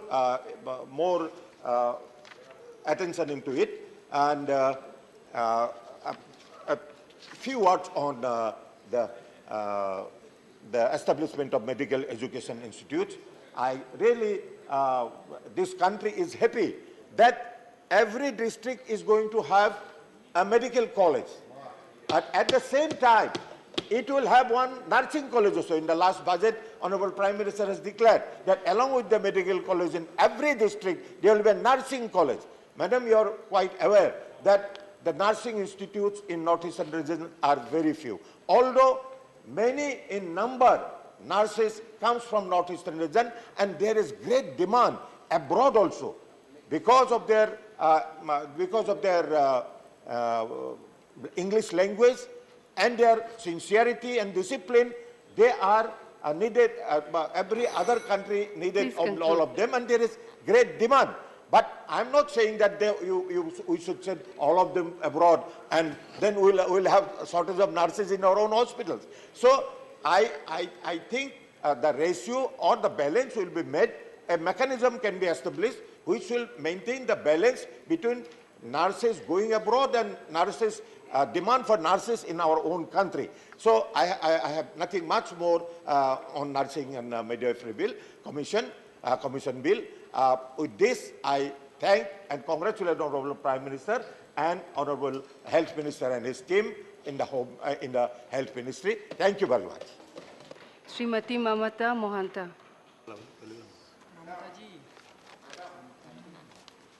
It is a very good day that 100% scenario is governed by ladies, Mahila, पूरा मंच पे और नीचे table. Thank you. धन्यवाद.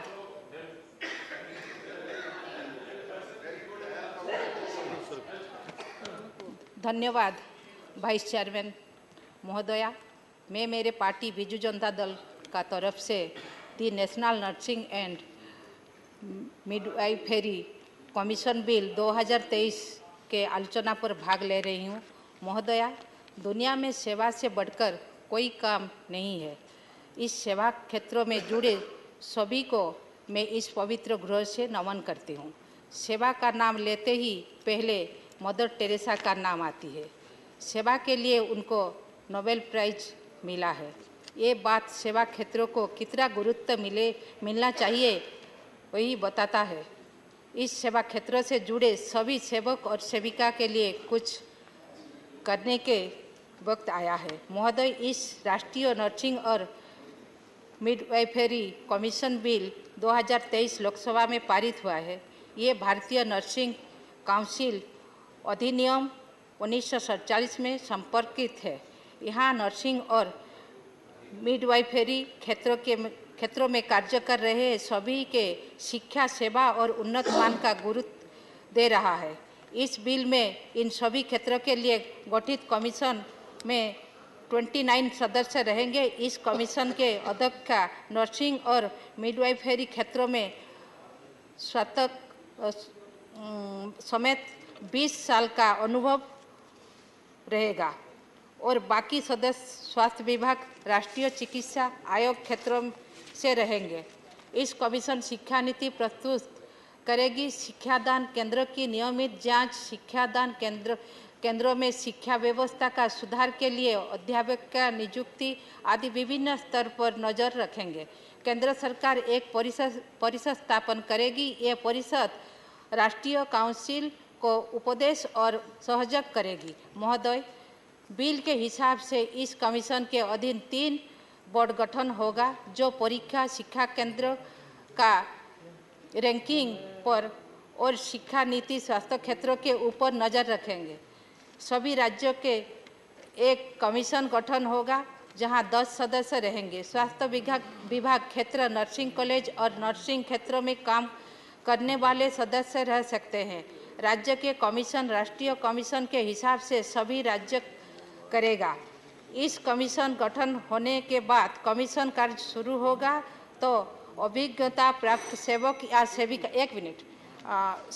अभिज्ञता सेवक या सेविका आएंगे जिससे सभी को उन्नत मान का सेवा मिलेगा.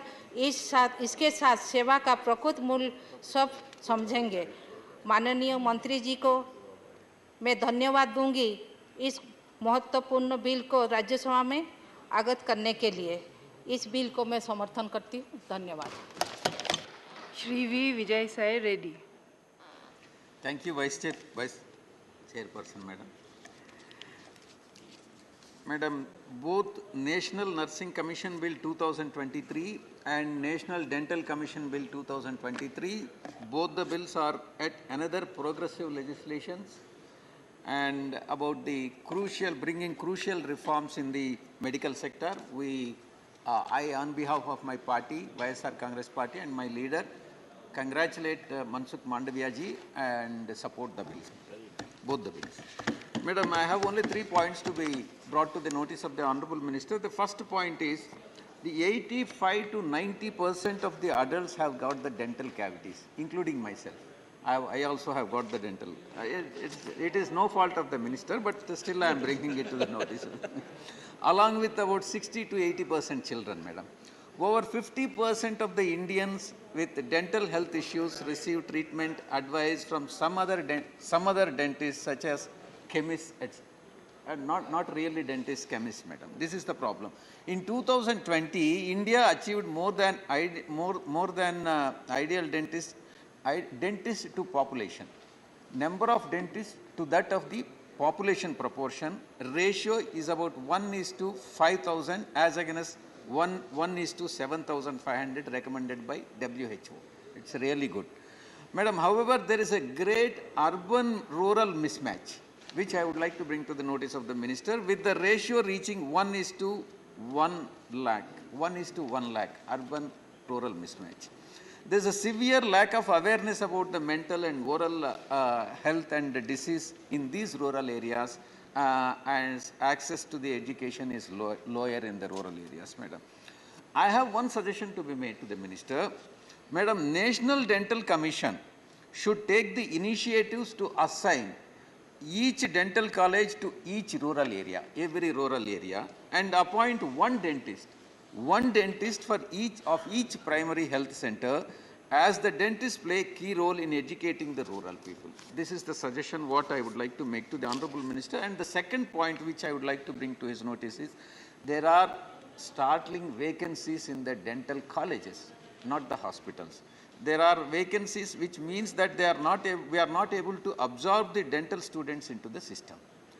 Of the 1,89,420 seats offered between 2016-17 and 2022-23, 36,585, almost about 20% remain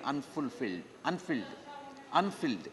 This concerning trends extend to both UG and PG dental courses across the country, madam. I request the Honorable Minister to address this issue. Why colleges are not able to fill the vacancies for the students, seats for the students.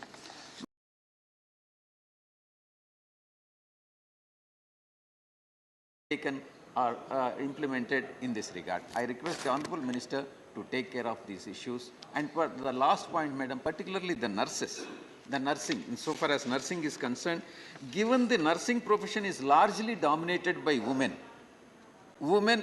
they are subject to a host of problems at the workplace, including sexual harassment. I urge the minister to outline, because they may not be able to express, this is the problem which is prevailing throughout the country. I urge the minister to outline how these concerns about the workplace conditions for nurses will be addressed. Thank you very much, madam.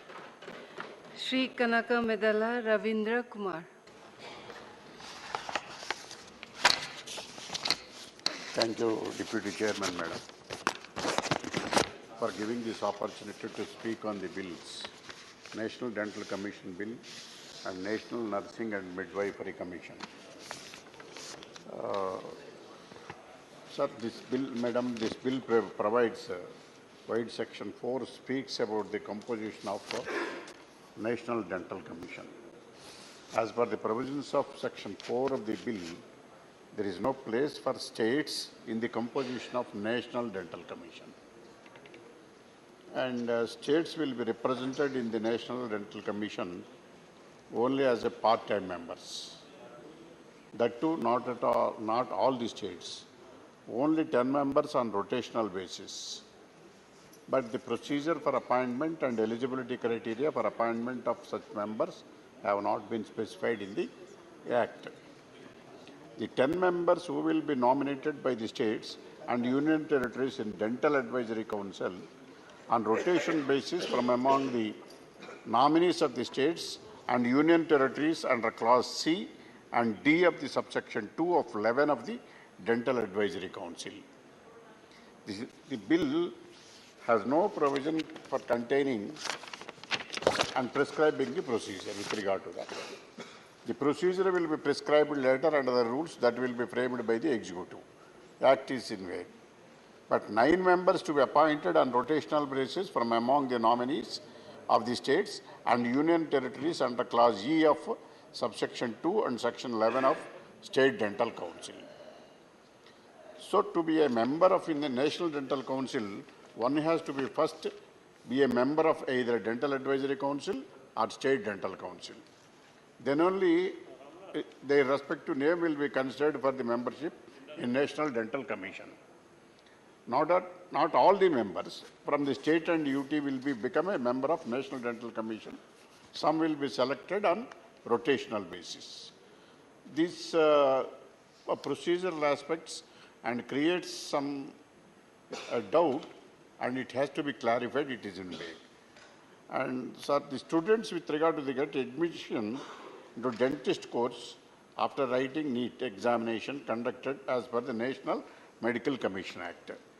They give yearly exams during the pursue their UG course. The bill provides, again, then the bill provides for provision of national exit test.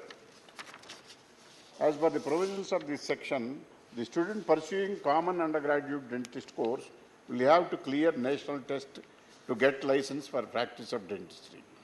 So this bill provides multifarious procedure, and also the aims and objects of this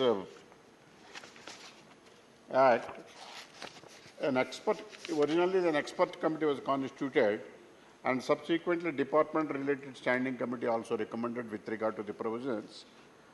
But there are Constitution of National Dental Commission, and also there are 3 autonomous bodies, namely Undergraduate and Postgraduate Dental Education Board.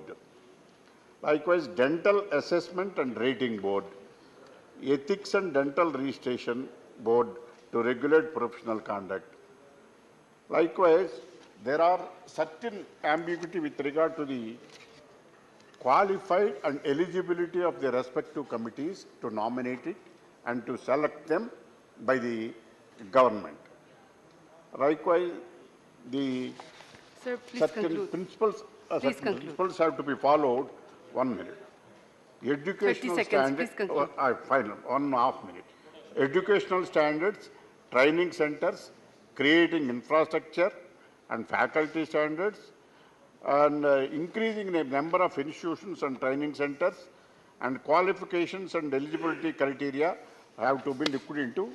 While finalizing this bill, the Honorable Minister has to take care of and address all these problems. Thank you for giving this opportunity.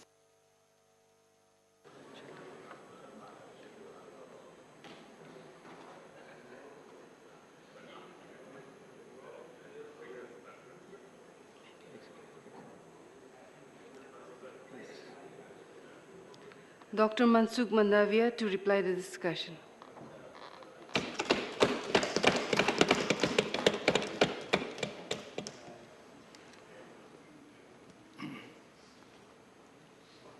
Deputy Chairman साहब,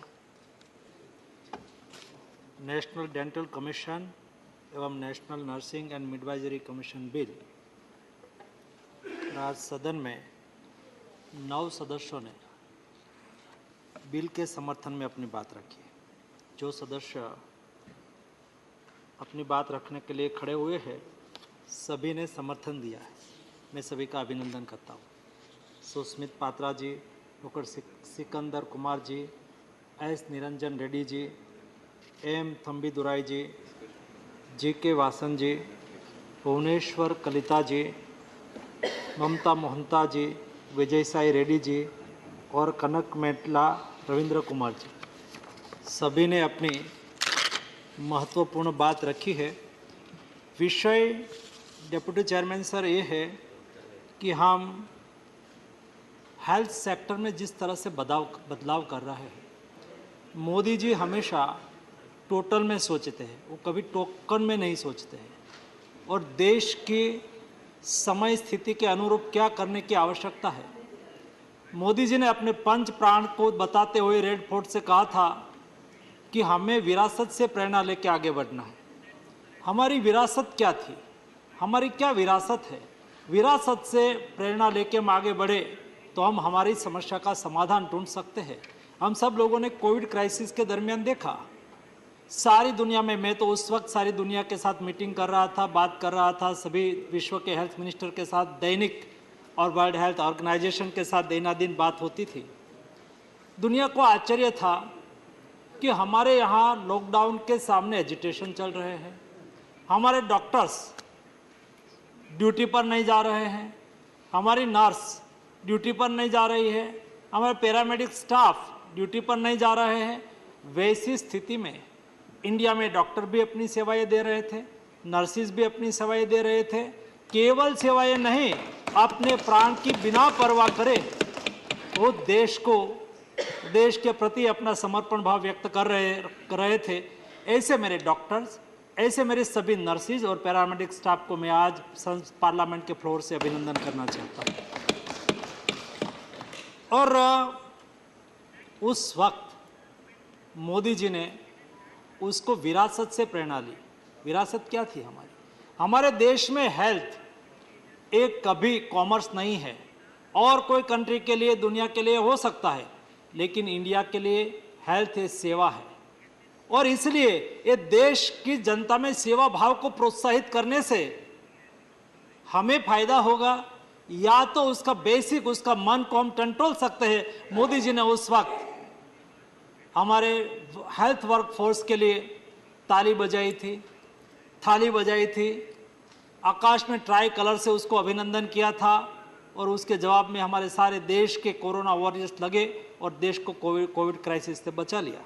ये हमारी विरासत है, और विरासत से प्रेरणा लेके हम होलिस्टिक अप्रोच के साथ बदलाव करते हैं। क्या बदलाव करने की आवश्यकता है मेडिकल एजुकेशन में, हेल्थ सेक्टर में? जो भी बदलाव करना है एक होलिस्टिक अप्रोच के साथ। हमने केवल डिस्पेंसरी खोलने की बात नहीं की। भूतकाल में होता था, मांग आई तो डिस्पेंसरी खोल दो, जी नहीं, हमने डिस्पेंसरी भी खोली, लेकिन जब हम health and wellness centre, last mile के व्यक्ति को हेल्थ सर्विस प्रोवाइड करनी है, अफोर्डेबल हेल्थ केयर उपलब्ध करानी है, तो उसके लिए हमें हेल्थ एंड वेलनेस सेंटर 1,56,000 से अधिक हेल्थ एंड वेलनेस सेंटर बनाया। हेल्थ एंड वेलनेस सेंटर तो बन गया, लेकिन वहाँ डॉक्टर चाहिए। डॉक्टर चाहिए तो हमें मेडिकल की सीट भी बढ़ानी पड़ेगी। और मैं आपको ये फ्लोर पर बताना चाहता हूँ कि 2014 के पहले 54,000 MBBS की सीट थी, आज 1,07,000 MBBS की सीट बन। आज मेडिकल MBBS की कॉलेज 350 थी, आज 704 MBBS की कॉलेज है, मेडिकल कॉलेज है। ये क्यों किया? हम मानते हैं कि हमें डिस्पेंसरी चालू करनी है तो हमें मेडिकल कॉलेज बढ़ानी होगी, हमें डॉक्टर बनाना होगा। डॉक्टर बनने लगा, और उसके साथ साथ मेडिकल एजुकेशन हम अच्छा, बेहतर और विश्व की आवश्यकता के अनुसार, देश की आवश्यकता के अनुसार डॉक्टर का भी निर्माण करें और स्टैंडर्ड क्वालिटी एजुकेशन भी दे। नॉट ओनली फॉर MBBS या medical education, but nursing is also one part of medical education. Dentistry is one part of medical education. ये सब मेडिकल एजुकेशन का, allied health services is also one part of medical education. ये सब medical education का एक part है, और देश की रिक्वायरमेंट को भी हमें ध्यान में रखना है और दुनिया की आवश्यकताओं को भी हमें पूरी करना है। उसके लिए जो एक होलिस्टिक का एफर्ट हमने लिया है, इस एफर्ट के फलस्वरूप हम सबसे पहले नेशनल मेडिकल कमीशन लाए, उसको सक्सेसफुली इम्प्लीमेंट किया। उसके बाद एलाइड हेल्थ सर्विसेज बिल लाए, अलाइड 56 टाइप की हेल्थ सर्विसेज के को रेगुलेट करने के लिए, quality education skill man power तैयार करने के लिए क्वालिटी एजुकेशन का प्रावधान किया। उसको आगे बढ़ते बढ़ते हम आज डेंटल कमीशन बिल और नर्सिंग मिडवाइजरी बिल लेके आए हैं, और उसके लिए बहुत बड़ी उसके लिए रिकमेंडेशन भी हुई है, और मेंबर ऑफ एक्सपर्ट कमेटी 2013 में बनी थी, और पीजीआई चंडीगढ़ के एक्सपर्ट कमेटी ने कहा था कि सभी एजुकेशन के लिए आपको स्वायत्त कमीशन बनाना होगा, जो काउंसिल चल रही है उसके जगह पे आप कमीशन बनाओ, ऐसी रिकमेंडेशन की थी। Department related parliamentary standing committee ने 2017 में 109वीं रिपोर्ट में भी कहा था कि सभी विभाग के सभी इस सेक्टर के लिए मेडिकल एजुकेशन के लिए अलग कमीशन होना चाहिए, और नेशनल हेल्थ पॉलिसी 2017 में बनाई गई थी, उसमें भी बात रखी गई थी कि सभी हेल्थ सेक्टर के लिए अलग कमीशन का प्रावधान हो। उसको देखते हुए हमने 2 कमीशन लाए, और तीसरा कमीशन हम आज लेके आए हैं। ये लेके आने के लिए क्या उसको क्यों अनुशंसा करनी पड़ी, मैं इस फ्लोर पर बताना चाहूँगा कि समय के साथ बदलना बहुत आवश्यक होता है। समय के साथ हम ना बदलाव करें तो हमें पीछे रहना पड़ जाता है, और इसलिए हम स्टैंडर्ड एजुकेशन कैसे दें, नर्सिंग का स्टैंडर्ड एजुकेशन, क्योंकि सिनारियो बदल गया। डेंटिस्ट्री पहले केवल टीथ निकालना था, अभी बहुत उसमें बदलाव हो गया, अलग अलग टाइप की एक्सपर्टाइज आ गई, अलग अलग टाइप के डेंटिस्ट्री में भी अलग अलग विभाग के एक्सपर्ट होने लगे। उसके लिए एजुकेशन सिलेबस तैयार करना, उसके लिए कोर्सेज चालू करना, उसके लिए सीट का प्रावधान करना, और उसके लिए जो बदलते समय की आवश्यकता है उसको कैसे हम फुलफिल करें, उसका भी विचार करना आवश्यक था। उसको आज स्थिति ऐसी थी, जो काउंसिल हम सब लोगों ने मेडिकल काउंसिल की स्थिति देखी थी, और आज मेडिकल काउंसिल में और उस वक्त मेडिकल कमीशन में और काउंसिल में क्या फर्क पड़ गया। काउंसिल में जो लोग स्थापित लोग थे, कैसे भी करके इलेक्टेड होके आ जाते थे, 10-10, 15-15 साल से वही लोग इलेक्टेड होके आते थे, अपना ग्रुप बना लेते थे और स्थापित हित हो जाते थे। उससे बहुत मेडिकल काउंसिल की स्थिति बिगड़ गई थी। आज कमीशन के रूप में बेस्ट एडमिनिस्ट्रेशन हो रहा है। मेडिकल कमीशन के द्वारा नई मेडिकल कॉलेज पारदर्शिता के साथ खोली जा रही है। Medical college national medical commission के द्वारा एक कमांड एंड कंट्रोल सेंटर बना के सभी मेडिकल कॉलेज को आज नेशनल मेडिकल कमीशन के साथ वर्चुअली जोड़ दिया गया है। 16 टाइप के कैमरा के द्वारा कोई फिजिकल इंस्पेक्शन की भी आवश्यकता नहीं रहेगी। ये बिल में भी हम प्रावधान लेके आए हैं कि कोई नर्सिंग कमीशन के द्वारा फिजिकल इंस्पेक्शन की आवश्यकता ना हो, डेंटल कमीशन के द्वारा कोई डेंटिस्ट्री की कॉलेज का फिजिकल इंस्पेक्शन की आवश्यकता न हो। ये व्यवस्था ऑलरेडी हमने नेशनल मेडिकल कमीशन में खड़ी कर दी है। उसमें 16 कैमरा लगा हुआ है मेडिकल कॉलेज पर। ओपीडी कितनी आ रही है, पेशेंट कितने आ रहे हैं, दिखाई दे रहे हैं। रजिस्ट्री ओपीडी रजिस्ट्री हो रही है, दिखाई दे रहे हैं। कितने पेशेंट और कितने इक्विपमेंट है, दिखाई दे रहे हैं। वहाँ हमें जाने की आवश्यकता ही नहीं है। आर्टिफिशियल इंटेलिजेंस के द्वारा हमारी मेडिकल कॉलेज को सूचना मिलने लगी है कि भाई आपके यहाँ ओपीडी कम हो रही है, आपकी इतनी ओपीडी होनी चाहिए। पप हो जाता है वहाँ पर, बढ़ाओ, लेकिन आपकी मान्यता रद्द होगी। ऑटोमेटिक वो वहाँ तैयारी करने लगेंगे। वहाँ ऑपरेशन नहीं हो रहा है, हमें पता चलता है यहाँ बैठे बैठे। हमारी आर्टिफिशियल इंटेलिजेंस के द्वारा कमांड एंड कंट्रोल सेंटर बता देता है कि ये मेडिकल कॉलेज में ये टाइप की सुविधा का अभाव है, इंफ्रास्ट्रक्चर आपका कम है। ये सारी इंफॉर्मेशन, आपका इंडोर पेशेंट कम है, तो ये मेडिकल कॉलेज से डायरेक्ट नेशनल मेडिकल कमीशन में इंफॉर्मेशन मिल रही है। दूसरा, जो लोग 10-15 साल से बैठे रहते थे वहाँ, उसके जगह पे कमीशन बनने से ये मिडवाइजरी नर्सिंग कमीशन में भी प्रावधान रखा है, डेंटल कमीशन में भी प्रावधान रखा है। केवल 4 साल से ज़्यादा वो नहीं रह पाएंगे। कमीशन की मुदत 4 साल होगी, उसके ज़्यादा कोई नहीं रह पाएंगे, ताकि पारदर्शिता आएगी। दूसरा, इंटरनेशनल स्टैंडर्ड के अनुरूप वहाँ एजुकेशन दिया जाएगा। आज ये प्रावधान ही नहीं है, क्लैरिफिकेशन ही नहीं है कि कौन सा काम किसको करना है। अंदर कमीशन में भी कोई क्लैरिटी नहीं है। उसका नतीजा भुगतना पड़ता है हमारी डेंटल कॉलेज को, हमारी नर्सिंग कॉलेज को। नर्सिंग सेक्टर में भी ऑनरेबल डिप्टी चेयरमैन सर, दुनिया बदल गई है, दुनिया की रिक्वायरमेंट बदल रही है। ये बदलती रिक्वायरमेंट को पूरा करने के लिए कोर्स सिलेबस सभी में बदलाव करने की आवश्यकता है। और उसके साथ साथ इंस्पेक्शन की सिस्टम को बदलना है। आज एक ऐसी स्थिति मैंने देखी, एक बार मैं रिव्यू कर रहा था तो इंस्पेक्शन करने वाले, नीति निर्धारण करने वाले और बांटने वाले या तो एफिलिएशन कॉलेज को अप्रूव करने वाले वही होते थे। तो जो रूल्स रेगुलेशन और प्रावधान होते थे, मैं प्राइवेट कॉलेज से रिप्रेजेंट कर रहा हूँ तो मैं प्राइवेट कॉलेज के हित में ही वहाँ जो नीतियाँ बने उसके लिए प्रयास करूँगा। प्राइवेट कॉलेज के हम खिलाफ नहीं है, लेकिन उसका इन्फ्लुएंस वहाँ नहीं होना चाहिए। उसके पर उसको बैलेंस करने वाला आज कोई नहीं था। My self is health minister, but मेरा कोई कंट्रोल उसके पर नहीं। एक काउंसिल तय करेगी, वो होगा। हम उसके पर कंट्रोल नहीं करना चाहते हैं, लेकिन उसकी जवाबदेही तो होनी चाहिए, जवाबदेही सुनिश्चित तो होनी चाहिए।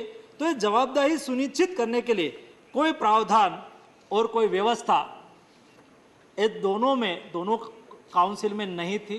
फिर उसको कैसे हम रिस्पॉन्सिबल करें, हम उसको कैसे स्टैंडर्डाइज करें, हम उसको कैसे बेस्ट तरीके से रेगुलेट करें, हम उसको कैसे स्वायत्त बॉडी। यहाँ मेरे पहले धर्मेंद्र प्रधान जी अपने बिल के विषय के संदर्भ में अपने बात रख रहे थे, तब वो बोल रहे थे कि स्वायत्ता, हम उसको वर्क करने के लिए स्वायत्ता देना चाहते, दैनंदिन काम में हम कोई उसमें इंटरफेरेंस नहीं करना चाहते। लेकिन आज जो काउंसिल है उन्होंने जो जजमेंट दे दिया उसकी कोई एपेलेट अथॉरिटी ही नहीं, और कोई डिसीजन ऐसा हो गया है तो उसको बदलने की कोई व्यवस्था नहीं। आज नेशनल मेडिकल कमीशन में हमारा MARB बोर्ड कोई डिसीजन ले लेता है, वो अपनी वजह से कोई गलत डिसीजन ले लेते हैं, ऐसा हमारा कहने का आशय नहीं है। लेकिन उन्होंने कोई डिसीजन लिया और उसके सामने किसी को कुछ कहना है, मेडिकल कॉलेज को कुछ कहना है, तो आज वो मेडिकल कमीशन के चेयरमैन के सामने अपील करते हैं। मेडिकल कमीशन के चेयरमैन से भी उसको सेटिस्फेक्शन नहीं हुआ तो मिनिस्ट्री में वो अपील करते हैं, और वहाँ से 3 स्टेप उसको मिल जाता है, बाद में ही उसको कोर्ट में जाने की स्थिति निर्माण होती है, ताकि कोर्ट का केस भी नहीं बढ़ता है। पहले ऐसी स्थिति थी, हर दिन हर मेडिकल कॉलेज कोर्ट में चली जाती थी। मैं आज आपको माननीय डिप्टी चेयरमैन सर बताना चाहूँगा, खुशी से बताना चाहूँगा, this year 54 new medical college हमने अलॉट की है। 54 न्यू मेडिकल कॉलेज को परमिशन दी है, प्राइवेट को भी दी है, गवर्नमेंट को भी दी है, लेकिन आज कोई कोर्ट केस नहीं हुआ है, सब कंसेंसस से हुआ है। हमने उसको बता दिया है, भाई आपके यहाँ फैसिलिटी नहीं है, हम नहीं देंगे, एकदम पारदर्शिता के साथ, कोई किसी को मिलना नहीं है। मैंने मेडिकल कॉलेज को, पहले तो ऐसा था कि मेडिकल कॉलेज लेना मतलब दूसरी तीसरी बात होती थी, हमने क्लियर किया। मैंने स्वयं ने एक बार सभी मेडिकल कॉलेज की मीटिंग करके कहा, कोई किंतु परंतु की जगह नहीं है, कोई बिचौलियों को ढूंढने की आवश्यकता नहीं है। आपने रिक्वायरमेंट पूरी की। हम चाहते हैं कि मेडिकल कॉलेज के पास इंफ्रास्ट्रक्चर होना चाहिए, दूसरा हम चाहते हैं कि मेडिकल कॉलेज के पास फैकल्टी होनी चाहिए, और तीसरा हम चाहते हैं कि मेडिकल कॉलेज के पास पेशेंट होना चाहिए। ये 3 प्रावधान पूरा करने वाली प्राइवेट मेडिकल कॉलेज हो या गवर्नमेंट मेडिकल कॉलेज हो, आप खुशी से आइए, भारत सरकार आपको अप्रूवल दे देंगे। आज 54 न्यू मेडिकल कॉलेज को अप्रूवल ये साल में दिया गया, क्योंकि हम देश में हम नहीं चाहते हैं कि यहाँ इस तरह से हम रेगुलेट करके रखें मेडिकल एजुकेशन को, नर्सिंग एजुकेशन को, डेंटल एजुकेशन को, ताकि हमारे स्टूडेंट को विदेश जाने की नौबत आए। हमारे प्रतिवर्ष हजारों की संख्या में हमारे स्टूडेंट विदेश पढ़ने के लिए जाए और वहाँ खर्च करे, वहाँ एजुकेशन क्वालिटी कैसी है नहीं है उसका मैपिंग हम यहाँ बैठ के तो नहीं कर सकते हैं। और हमने कोविड क्राइसिस के दरमियान यूक्रेन की स्थिति देखी, जब मुझे मेल आने लगा कि हम यूक्रेन और रशिया का युद्ध चालू हो गया है, हम यहाँ फंसे हुए हैं, हमें यहाँ से बाहर निकालिए। और मैं बात माननीय प्रधानमंत्री जी के सामने रखी तो प्रधानमंत्री जी ने कहा कि केवल यूक्रेन में ही नहीं होंगे, दुनिया के देशों में कितने हमारे स्टूडेंट पढ़ते हैं, मेडिकल एजुकेशन में है। तो पता चला कि 60,000 स्टूडेंट विदेश में पढ़ रहे थे, और उसको कोविड के दरमियान और यूक्रेन क्राइसिस के दरमियान ये स्थिति में मोदी जी ने वापस लाने की एक बहुत बड़ी मुहिम ऑपरेशन चलाया और हमारे सारे स्टूडेंट को वापस लाए। तब पता चला कि इतनी बड़ी संख्या में हमारे स्टूडेंट विदेश में पढ़ते हैं। क्या हम हमारे देश के युवाओं को इंडिया में अपॉर्चुनिटी नहीं दे सकते? क्या हमारे स्टूडेंट यहाँ पढ़े, हमारे ट्राइबल विस्तार के, हमारे एस्पिरेशनल डिस्ट्रिक्ट के स्टूडेंट युवा उसको एस्पिरेशनल डिस्ट्रिक्ट में एजुकेशन लेने का अवसर मिले? हमारे एस्पिरेशनल डिस्ट्रिक्ट में काम करने वाले या तो एस्पिरेशनल डिस्ट्रिक्ट में रहने वाले हमारी युवतियों को नर्स बनने की अपॉर्चुनिटी मिले, उसके लिए क्या करना चाहिए। और हमने लगभग ज़्यादा डिस्ट्रिक्ट में मेडिकल कॉलेज चालू कर दी है और आगे मेडिकल कॉलेज हम बढ़ाते जा रहे हैं। और उसके साथ नर्सिंग कॉलेज भी, नर्सिंग एक बहुत बड़ी अपॉर्चुनिटी है। आज देश में यहाँ बात हो रही थी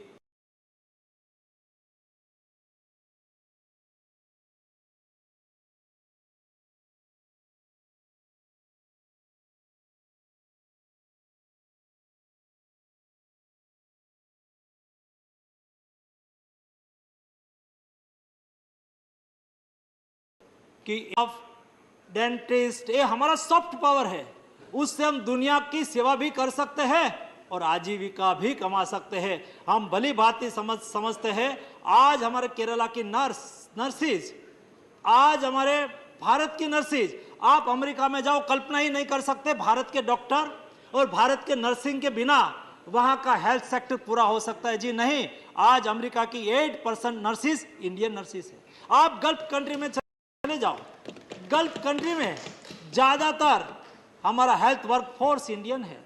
और आप केरला में चले जाओ, केरला की जो आपको समृद्धि दिखाई दे रही है, वहां बहुत बड़ी ज्यादा इंडस्ट्रीज नहीं है, लेकिन लोगों का परचेज पावर ज्यादा है, क्योंकि हमारे लोग वहां से दुनिया में जा रहे हैं, नर्सिंग के रूप में, पैरामेडिक स्टाफ के रूप में अपनी सेवाएं दे रहे हैं, दिरहाम और डॉलर में पैसा कमाते हैं और अपने वतन में वो पैसा भेजते हैं, ताकि हमें वहां हमारी समृद्धि दिखाई दे रही है।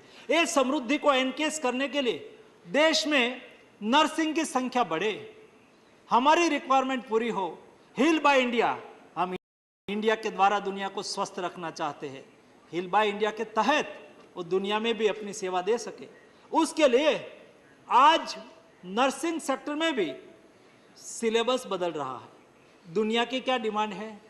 दुनिया में आज विश्व के यूरोपियन देश, जापान, वहाँ से डिमांड आती है कि हमें इंडियन नर्स चाहिए, क्योंकि Indian peoples are polite and peace loving. India के लोग पोलाइट होते हैं, पीस लविंग होते हैं, और इसलिए दुनिया चाहती है कि इंडिया के मेन वर्क फोर्स हमारे यहाँ आए। जापान ने कहा कि जापानीज लैंग्वेज हमें सिखानी है और हमारी नर्स यहाँ से तैयार हो, जापानीज लैंग्वेज में तैयार हो, और उन्होंने आग्रह रखा कि नॉर्थ ईस्ट से हमें नर्सिंग वर्क फोर्स मिले तो अच्छा है। और मैं इस सदन को बताना चाहूँगा कि हमने असम की 3 नर्सिंग कॉलेज में जापानीज लैंग्वेज पढ़ाना चालू कर दिया, और हमने डिसीजन लिया है कि सभी हमारी नर्सिंग कॉलेज है, वहाँ नर्सिंग कॉलेज में सेकंड लैंग्वेज के रूप में 5-6 लैंग्वेज हमने आइडेंटिफाई की है। ये 5-6 language, French language, German language, Japanese language, Arabic language, उसमें से कोई ना कोई एक लैंग्वेज सीखे, ताकि वो यहाँ से वहाँ जॉब के लिए जाए तो उसको सुविधा रहे और दुनिया की भी मांग पूरी हो और हमारे देश के लोगों को रोजगारी का अवसर भी मिले, देश में भी रोजगारी का अवसर मिले। और केवल हम मेडिकल नर्सिंग कॉलेज खोल रहे हैं, उसके साथ हम देश में सरकार की ओर से प्रधानमंत्री जी ने बहुत महत्वपूर्ण डिसीजन लिया कि हमने मेडिकल कॉलेज चालू की है। सभी मेडिकल कॉलेज के साथ एक नर्सिंग कॉलेज भी हम मंजूर करते, 10 करोड़ रुपया एडिशनल दिया जाएगा, ताकि मेडिकल कॉलेज के साथ एक नर्सिंग कॉलेज भी, बीएससी नर्सिंग कॉलेज भी वहाँ स्टार्ट हो और वहाँ बेहतर एजुकेशन मिले। यहाँ सम्मानीय सदस्य ने अपनी बात रखते हुए कहा कि हमारा medical nursing education, allied health services के लिए भी मेडिकल कॉलेज में अपॉर्चुनिटी होनी चाहिए। मैं भारत सरकार मानती है कि मेडिकल कॉलेज केवल मेडिकल कॉलेज एमबीबीएस का ही एजुकेशन दे, ऐसा नहीं होना चाहिए। एमबीबीएस के साथ वहाँ नर्सिंग कॉलेज भी चले, वहाँ पैरामेडिक और हेल्थ सर्विसेज भी, all type of allied health services के कोर्स भी चले। और हमारे तंबी दुराई जी ने कहा हम तो ओपन है, लेकिन आपकी स्टेट गवर्नमेंट उसमें सपोर्ट नहीं करती होगी तो मैं अवश्य लिखूंगा कि संसद में ये विषय उठा है। आप आपके राज्य में एलाइड हेल्थ सर्विस का कोर्स कोई चालू करना चाहे तो अवश्य उसको अपॉर्चुनिटी देनी चाहिए, क्योंकि इंफ्रास्ट्रक्चर एक ही मिल जाता है और हमें health workforce, new skill health workforce मिल जाता है, तो हमें अपॉर्चुनिटी को एनकेज करना चाहिए। और मैं अपेक्षा करता हूँ कि राज्य सरकार उसके पर काम करे। यहाँ नेक्स्ट के बारे में भी बात हुई। नेक्स्ट की एग्ज़ाम हम मेडिकल कॉलेज में भी MBBS के भी लेना चाहते हैं और डेंटल कमीशन द्वारा डेंटिस्ट्री और नर्सिंग के लिए भी लेना चाहते हैं। उसका उद्देश्य ये है, आज उसका इम्प्लीमेंटेशन ऑलरेडी लीगल विभाग में हो गया है। फॉर एग्जांपल कोई LLB करता है तो LLB हो गया, लेकिन उसको एडवोकेट के रूप में जब प्रैक्टिस करनी है तब उसको एग्ज़ाम पास करनी होगी। जब एग्ज़ाम पास करने के बाद ही वो प्रैक्टिस कर पाएगा। वैसे आप MBBS हो गए, आप BSc नर्सिंग हो गए, आपको डिग्री मिल गई, लेकिन जब आपको नर्सिंग के रूप में कोई जगह पे जॉब में जाना है, आपको मेडिकल प्रैक्टिस करनी है, आपको नर्सिंग की प्रैक्टिस करनी है, तब आपको नेक्स्ट एग्ज़ाम लेनी है और नेक्स्ट एग्ज़ाम से पास आउट व्यक्ति वहाँ जा सकता है और उसमें कोई घबराने की आवश्यकता नहीं है। ये कोई एग्ज़ाम कठिन एग्ज़ाम ले ऐसा नहीं है। जिन्होंने जिस विषय की पढ़ाई की है उसका एक एवरेज असेसमेंट के रूप में वो लिया जाने का प्रावधान हमने किया है। ये साल में तो हमने नहीं लिया है और अगले साल में हमने MBBS के लिए नेक्स्ट एग्ज़ाम को अभी उसकी प्रिपरेशन हो रही है, बाद में लेंगे। लेकिन एक तरह से सारा मेडिकल पैरामेडिकल एजुकेशन एक सिस्टम में आ जाए, ये हमारा उद्देश्य है, ताकि हम बेस्ट से बेस्ट हमारा नर्सिंग एजुकेशन दे पाए, हम बेस्ट से बेस्ट हमारा डेंटिस्ट एजुकेशन दे पाए। मैं अपेक्षा करता हूँ कि दोनों बिल आने वाले समय की मांग को पूरा करने के लिए है। मेडिकल एजुकेशन का हमारी देश की वर्तमान रिक्वायरमेंट को भी पूरा करना है, देश की भविष्य की रिक्वायरमेंट को भी पूरा करना है। क्वालिटी एजुकेशन हमें हेल्थ सेक्टर में प्रोवाइड करना है, स्थापित हितों से देश को मुक्ति दिलाना है। एक पारदर्शी एजुकेशन हेल्थ सेक्टर में हो, उसके लिए जो हमने बदलाव शुरू किया है उसकी श्रेणी में ये तीसरा और चौथा बदलाव है। फार्मेसी कमीशन भी पांचवा बदलाव के रूप में आएगा, ताकि एजुकेशन की सिनर्जी बनी रहेगी, पारदर्शिता से इस सेक्टर में एजुकेशन होगा, कोई बिचौलिया और किसी की रिकमेंडेशन की आवश्यकता नहीं होगी।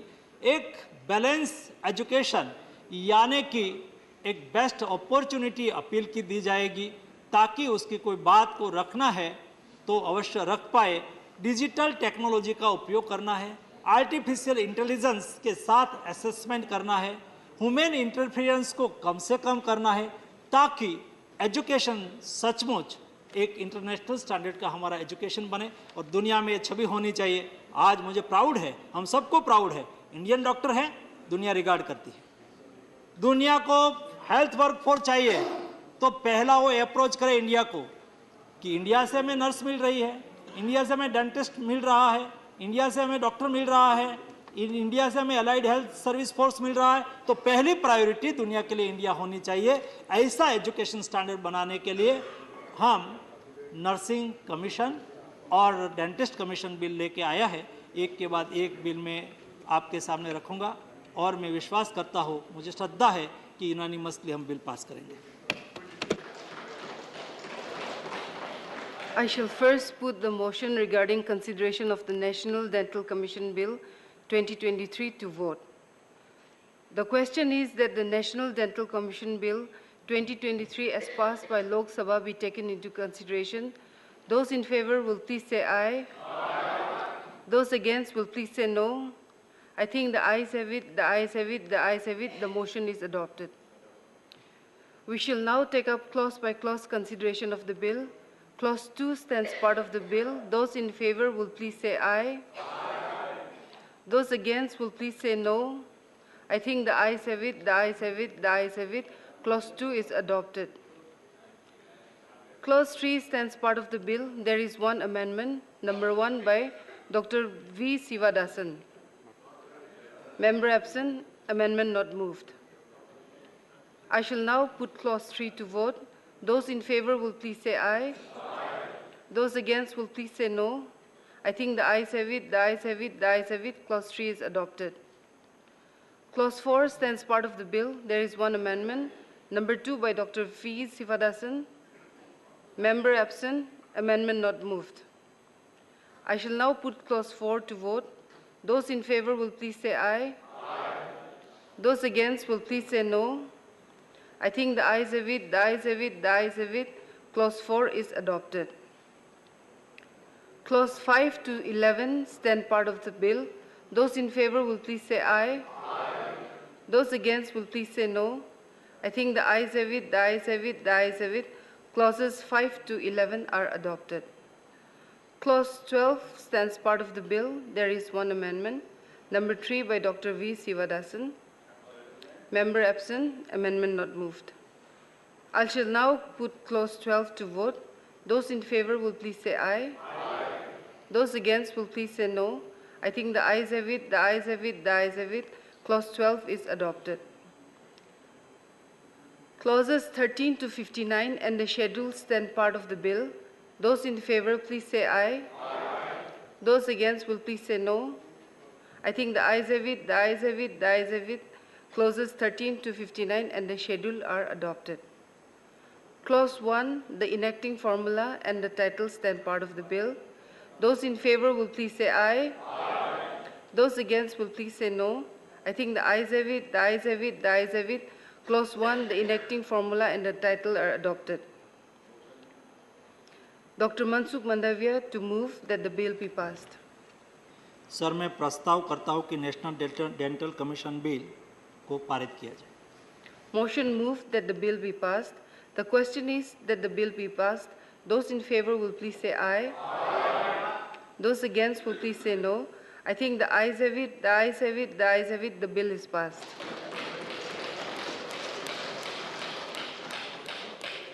I shall now put the motion regarding consideration of the National Nursing and Midwifery Commission Bill 2023 to vote. The question is that the National Nursing and Midwifery Commission Bill 2023 as passed by Lok Sabha be taken into consideration. Those in favor will please say aye. Those against will please say no. I think the ayes have it, the ayes have it, the ayes have it. The motion is adopted. We shall now take up clause by clause consideration of the bill. Clauses 2 to 57 stand part of the bill. Those in favor will please say aye. Those against will please say no. I think the ayes have it, the ayes have it, the ayes have it. Clauses 2 to 57 are adopted. Clause 1, the enacting formula and the title stand part of the bill. Those in favor will please say aye. Those against will please say no. I think the ayes have it, the ayes have it, the ayes have it.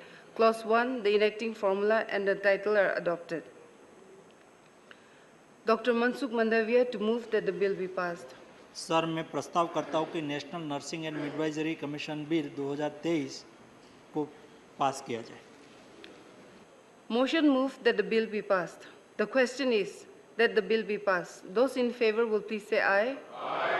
Those against will please say no. I think the ayes have it, the ayes have it, the ayes have it. The bill is passed.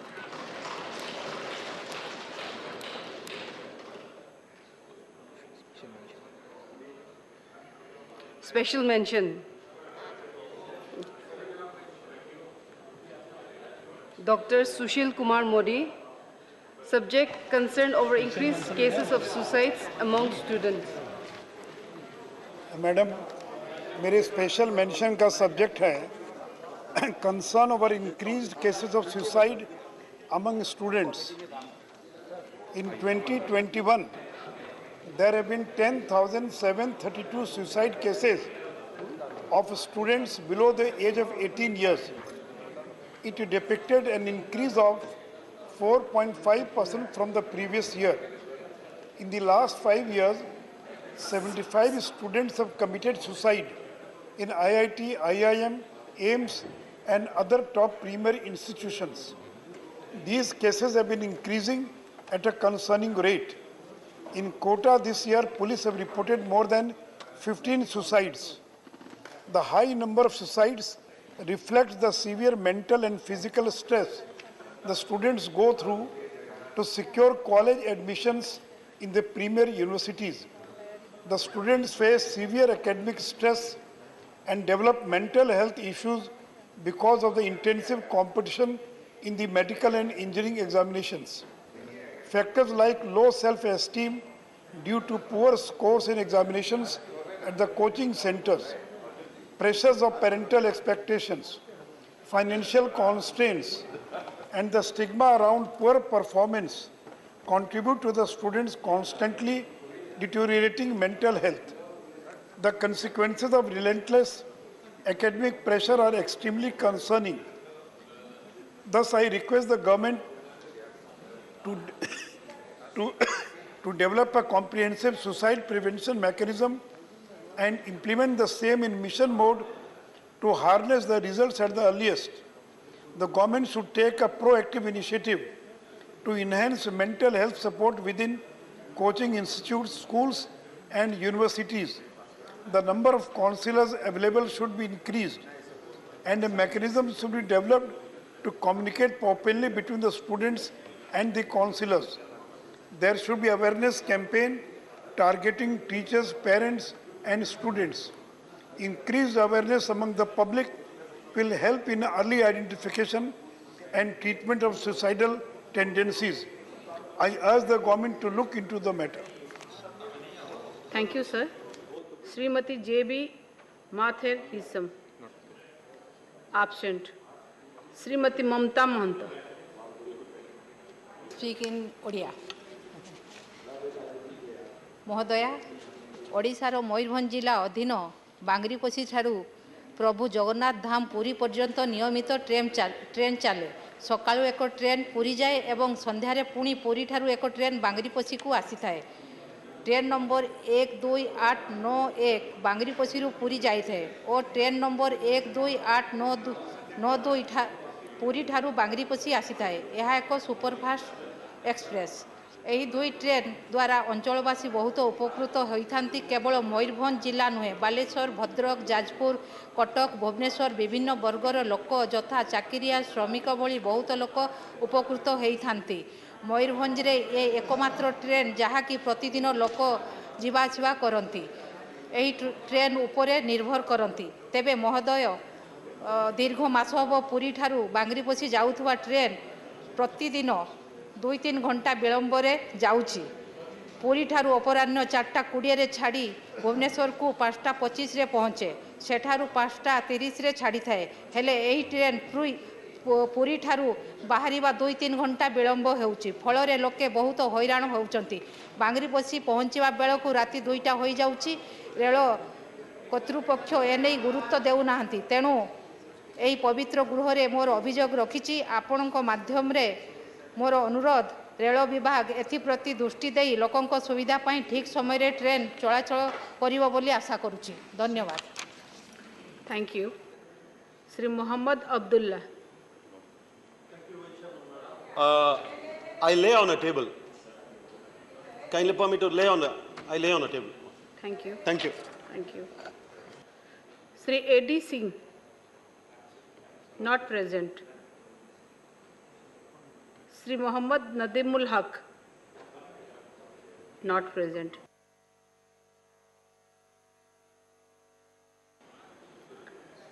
Sri A.A. Rahim, not present. Sri Vijay Pal Singh Tomar. वैसे तो मैंने secretary साहब को बताया भी था मैंने विषय दिया था कि मेरे ज़िले में 3.37 मीटर जल स्तर नीचे चला गया है और पूरे पश्चिम की यह हालत है लेकिन मेरे को दिया वो जो मैंने पहले 0 आवर में उठा दिया कहा कि अब तो यही बोलना पड़ेगा। तो महोदय मैं दिल्ली NCR और उसके आसपास के क्षेत्रों के प्रदूषित जल पर ध्यान आकर्षित करना चाहता हूँ। यमुना नदी, काली नदी, हिंडन का जल स्तर, स्लॉटर हाउस, चीनी मिल, पेपर मिल, डिस्टिलरी प्लांट, केमिकल कारखानों के प्रदूषित जल से इन नदियों का पानी जहरीला हो गया है। यह अपने समीपवर्ती सैकड़ों गांवों में कैंसर की बीमारी का कारण बना हुआ है। काली नदी में जहां भी सैंपल लिया गया वहां ऑक्सीजन की मात्रा शून्य पाई गई, जबकि TCO 2,80,000 और वीडियो की मात्रा 40 पाई गई। केंद्रीय भूजल बोर्ड की रिपोर्ट के अनुसार इस नदी के पानी में पारा, कापर, जिंक, आर्सेनिक व फ्लोराइड नाइट्रेट की मात्रा भी बहुत अधिक है। स्पष्ट है कि काली नदी का पानी पीने लायक तो है ही नहीं, साथ ही सिंचाई या किसी अन्य काम में आने लायक भी नहीं है और ऑक्सीजन खत्म होने से जलीय जंतु भी गायब हो गए हैं। राष्ट्रीय हरित अधिकरण के आदेश पर काली नदी के किनारे चिकित्सा कैंप लगाए गए, जिसमें पाया गया कि नदी के समीपवर्ती गांवों में कैंसर तथा अन्य बीमारियां जैसे पीलिया है, पेचिस है, हैजा है और चर्म रोग की बीमारी बढ़ती जा रही है। पीड़ितों की संख्या राष्ट्रीय मानकों से काफ़ी अधिक है जो कैंसर पीड़ितों की है। मैं आपके माध्यम से केंद्र सरकार से अनुरोध करूंगा कि जन स्वास्थ्य को देखते हुए दिल्ली और दिल्ली एनसीआर के आसपास जितनी भी औद्योगिक इकाइयाँ हैं उनसे निपटने हेतु सख्त प्रभावी कदम उठाया जाए ताकि इस क्षेत्र के लोगों के जीवन के साथ हो रहे स्वास्थ्य के साथ हो रहे खिलवाड़ को रोका जा सके। धन्यवाद। Thank you.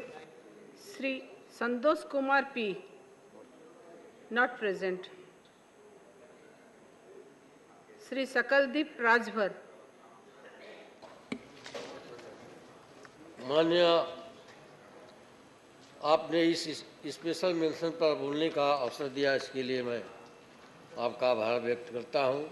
सदन के माध्यम से मैं स्पेशल मेंशन के तहत लोक महत्व के अति आवश्यक विषय को रखते हुए कहना चाहता हूं कि उत्तर प्रदेश के पूर्वांचल में स्थित जनपद बलिया में किसान सहकारी गन्ना मिल रसड़ा, कताई मिल रसड़ा व जनपद गाजीपुर में पूर्वांचल कताई मिल, बहादुरगंज और जनपद मऊ में स्पिनिंग कताई मिल परदहा, स्पिनिंग कताई मिल परदहा में स्वदेशी काटन मिल मऊ उत्तर प्रदेश राज्य में सरकार द्वारा संचालित की जा रही थी, जिससे वहाँ के लोगों को रोजगार मिल रहा था।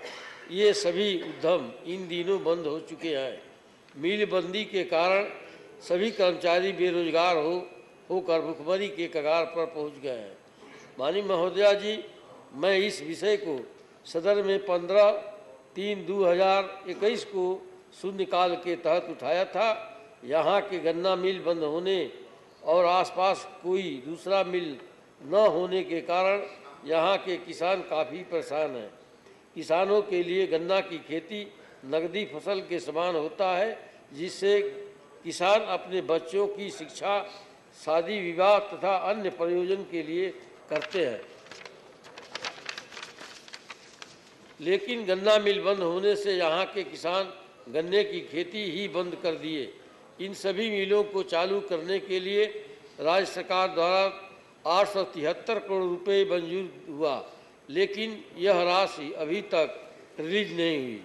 अतः आपके माध्यम से और सदन के माध्यम से केंद्र सरकार से मांग करता हूं कि उक्त सभी मिलों को चालू करने में आर्थिक मदद करें और राज्य सरकार को भी स्वीकृति राशि निर्गत करने के लिए आदेशित करें। तथा इसके अलावा मेरा सुझाव है कि अगर उक्त मिलें चालू नहीं हो पाती हैं तो ऐसी सूरत में उक्त मिलों के भूमि पर सक्षम व्यापारियों को उपलब्ध कराकर व्यवसायिक केंद्र बनाया जाए, जिससे उन जिलों के गरीब जनता को रोजगार मिल सके। धन्यवाद। धन्यवाद। Shri Jayant Chaudhary, not present. Shri Brijlal. Shri Brijlal ji ji. Thanks, Vice Chairman, Chairperson, Madam, for giving me opportunity to speak on my special mention. My subject is demand for removal of restriction on movement of four-wheelers on Indo-Nepalese border Aligarhwa checkpost. It has been ascertained that there is an Indian checkpost at Aligarhwa, Siddharth Nagar district, UP, on the Indo-Nepal border on the Indian side, and similarly on the other side there is a Nepalese checkpost. It has been noted that only two-wheelers can ply between these two checkposts. In the absence of movement of commercial vehicle, trade does not take place due to these vehicular restrictions.